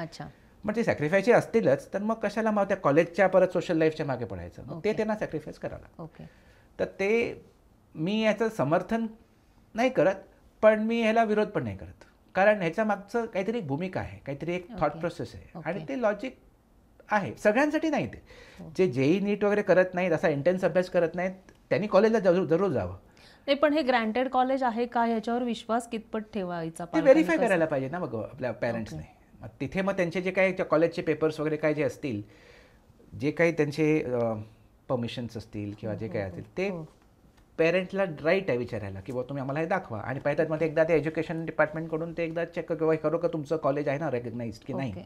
नाहीतर अनरेकग्नाइज कॉलेजमध्ये ॲडमिशन घेऊन नंतर मग येत्या वेळेला हा त्रास नको व्हायला. तेवढं मात्र दक्षता सरकार पेरेंट्सने घ्यायला पाहिजे. पण ते असे 1-2च केसेस असे निघतात, ते असे खूप निघत नाहीत. बाकी जे काही आहेत ते रेकग्नाइजच असतात. आत्ताच्या डिजिटल युगात शिक्षक आणि विद्यार्थी यांच्यातलं नातं कसं आहे? फ्रेंडली आहे. म्हणजे जर तुम्ही एकदम टीचरिश व्हायला लागलात आणि मुलाला एकदम असं ते छडी घेऊन तसं ते क्लासिकल आपला जो मॉडेल आहे तसं नाही राहिलं आहे. आता विद्यार्थीची अपेक्षा आहे की टीचर बिकम्स देअर फ्रेंड, आणि एका फ्रेंडली ॲटमॉस्फिअरमध्ये हसत खेळत आम्हाला शिकवा. एज्युकेशन बरोबर थोडंसं एंटरटेनही करा. सो एज्युटेनमेंटची अपेक्षा असते. आता काही वेळेला ते जरा एका लिमिटपेक्षाही जास्ती होतं, पण ते कदाचित तिथे थांबावं लागेल. पण मुलांना असं नॉलेज खूप एक सिरियस ॲक्टिव्हिटी म्हणून आता त्यांना बघायची इच्छा नसते. की knowledge is fun, so let's enjoy, let's celebrate it. असं या वातावरणात जो शिक्षक त्यांच्यामध्ये असं मिक्स होऊन छानपैकी त्यांना त्या सब्जेक्टकडे वळवतो, असे शिक्षक खूप पॉप्युलर आहेत. आणि अशा शिक्षकांना मुलं खूप रिस्पेक्ट पण देतात आणि प्रेमही देतात, आणि सगळं छानपैकी ते ठेवून, आणि शिक्षणही चांगलं होतं, उद्धारही होतं. पण काय होतं की कुठेतरी ते आपला प्रौढपणा ॲज अ टीचर जर आपण मुलांवरती लादायचा प्रयत्न केला की नाही तुला ऐकायलाच लागणार, तू हा प्रश्न विचारू शकत नाही, तू असं नाही करत, थोडं की का नाही विचारू शकत. ही जनरेशन थोडं रेबेलियस आहे, प्रश्न जास्त विचारणार. तर तिथे थोडंसं एक मॅच्युअरली आणि एका वेगळ्या पद्धतीने हँडल करायला. काही वेळेला ते मुलं सिलेबसच्या बाहेरचा पण प्रश्न विचारतात आणि अपेक्षा करतात की तुम्ही हे उत्तर द्यावं किंवा ॲटलिस्ट काहीतरी गाईड करावं. मग तिथे एक आपण ठीक आहे मलाही माहीत नाही पण आपण जॉईंटली ह्याचा शोध करूया. मुलं ते एक्सेप्ट करतात. म्हणजे जर तुम्हाला हे अपेक्षा त्यांची अशी नाही आहे की तुम्हाला सगळं माहिती पाहिजे, तसं पण नाही आहे. या हे चांगली गोष्ट आहे. आधी कदाचित तसं होतं की टीचरला कसं येत नाही, आता तसं नाही. ठीक आहे सर, नाही आता ना, let's discover together. So let's find the answer to this question together. मी पण रिसर्च करतो, तुम्ही पण करा, मग आपण जरा उद्या डिस्कस करूया. हे अशा मोडमध्ये असतात मुलं.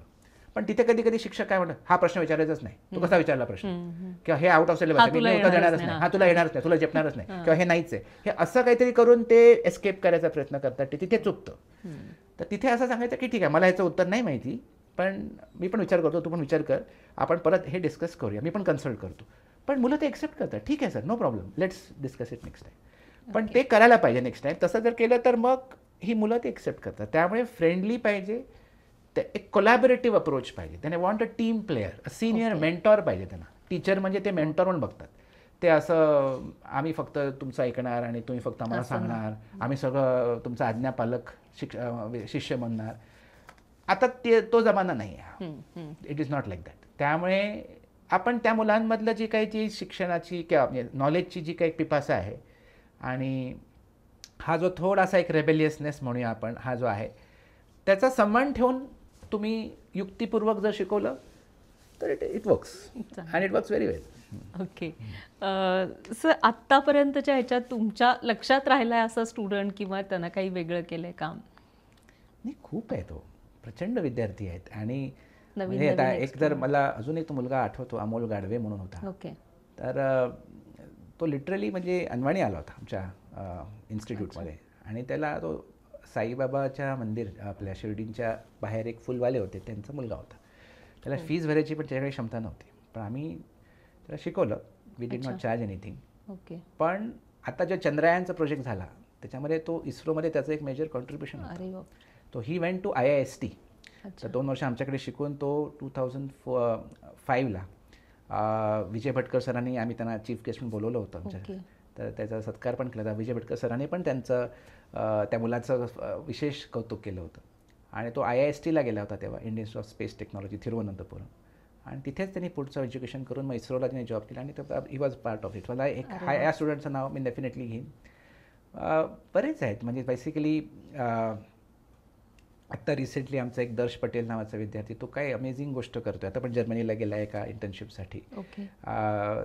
IITमध्ये पण तो कितीतरी वेगळ्या वेगळ्या प्रोजेक्ट्समध्ये पार्टिसिपेट करतो, आणि तरी पण इलेक्ट्रिकल इन सगळ्या कॉम्पिटेटिव्ह डिपार्टमेंटमध्ये 9+ CGPA मेंटेन करतो. असे अनेक विद्यार्थी आहेत. काही विद्यार्थी अशी आहेत ज्यांनी प्रेसिडेंट सिल्वर मेडल मिळवले, काहींनी प्रेसिडेंट गोल्ड मेडल मिळवले, IIT मध्ये पण टॉप केलं त्यांनी. ओके. अशी भरपूर उदाहरणं आहेत. संकल्प गौतम आमचा ऑल इंडिया रँक 1च होता. तो आता आय थिंक जॉन हॉपकिन्स युनिव्हर्सिटीमध्ये PhD करतोय आणि तिथे पण पोस्ट डॉक्टरलमध्ये काम करतोय. वरुण भालेराव जो खूप पहिली बॅच आमची एक छोटीशी आम्ही त्यांना एक्सटेंड घेतलं होतं, तो आता IIT बॉम्बेमध्ये फिजिक्समध्ये professor. He has started astrophysics department there and he is a mentor to many students in IIT Bombay. तर फायदा घेतात. ओके. बऱ्याच वेळा पॅरेंट्सना मग जास्ती पैसे देऊन कुठे ते काहीतरी करावं लागतं, चुकीच्या जागी ते जातात, मग त्याच्यानंतर वेगळे स्कॅम्स क्रिएट होतात, मग ते सगळं अवॉइड होणार. मग पण त्यामुळे चांगल्या इंटेंटने तसं केलेलं बरं, तेवढंच माझं सजेशन आहे, बाकी काही नाही. आणि आजच्या तरुण विद्यार्थी आणि अवेअरनेस क्रिएशनसाठी इनिशिएटिव्ह घ्यावे. हे सगळ्या गोष्टी जे काही तुम्ही चेंजेस करते आणि मॅसिव्ह अवेअरनेस क्रिएशनची गरज आहे, जे आज नाही होत आहे, ते व्हायला पाहिजे. ह्या 2 गोष्टी मी सजेस्ट करतो. त्यातून कन्फ्युजन थोडं दूर होईल सगळ्यांचंच.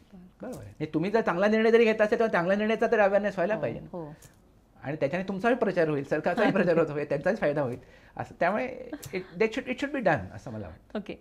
तरुण विद्यार्थ्याला काय सांगाल तुम्ही? काय नाही, मला हेच म्हणायचं आहे की कुठल्याही क्षेत्रात तुम्ही जरी असाल, कुठल्याही क्षेत्रात आजच्या तारखेला पुढच्या तुम्ही 10-20 वर्षामध्ये तुम्हाला सक्सेस पाहिजे, तर there are only 4 things which तुम्ही लक्ष द्या. एक तर फर्स्ट प्रिन्सिपल्स थिंकिंग. तुम्ही ज्या डोमेनमध्ये काम करता त्याच्यामध्ये फर्स्ट प्रिन्सिपल्स, ग्राउंड अप, फंडामेंटल्सपासून, मूळ सिद्धांतांपासून त्या गोष्टीकडे बघायचा तुमचा एक दृष्टिकोन आणि तुमचा एक लर्निंग अप्रोच पाहिजे. खूप महत्त्वाचं आहे. बरोबर. सेकंड, तुम्हाला ह्युमन टू ह्युमन कनेक्शन्स आणि रिलेशन्स आणि कम्युनिकेशनवरती आणि त्याच्यावरती खूप तुम्ही काही वेगवेगळ्या ॲक्टिव्हिटीज करून, कुठे टीमवर्क म्हणून, कुठे लिडरशिप, कुठे फॉलो करून, सगळ्या भूमिकेमध्ये तुम्ही पाहिजे. तुम्ही नेहमी लीडर नसणार, तुम्ही नेहमी टीममध्ये नसणार, तुम्ही नेहमी कुठे फॉलो नाही. या सगळ्या भूमिकेमध्ये वेगवेगळ्या ॲक्टिव्हिटीज पार्टिसिपेट करून ह्युमन टू ह्युमन कनेक्शन्स तुम्ही डेव्हलप करायला पाहिजे. हे सेकंड. थर्ड म्हणजे इमोशनल रेझिलियन्स. कुठेतरी म्हणजे अपयश पचवण्याची शक्ती आणि बाउन्स बॅक करण्याला.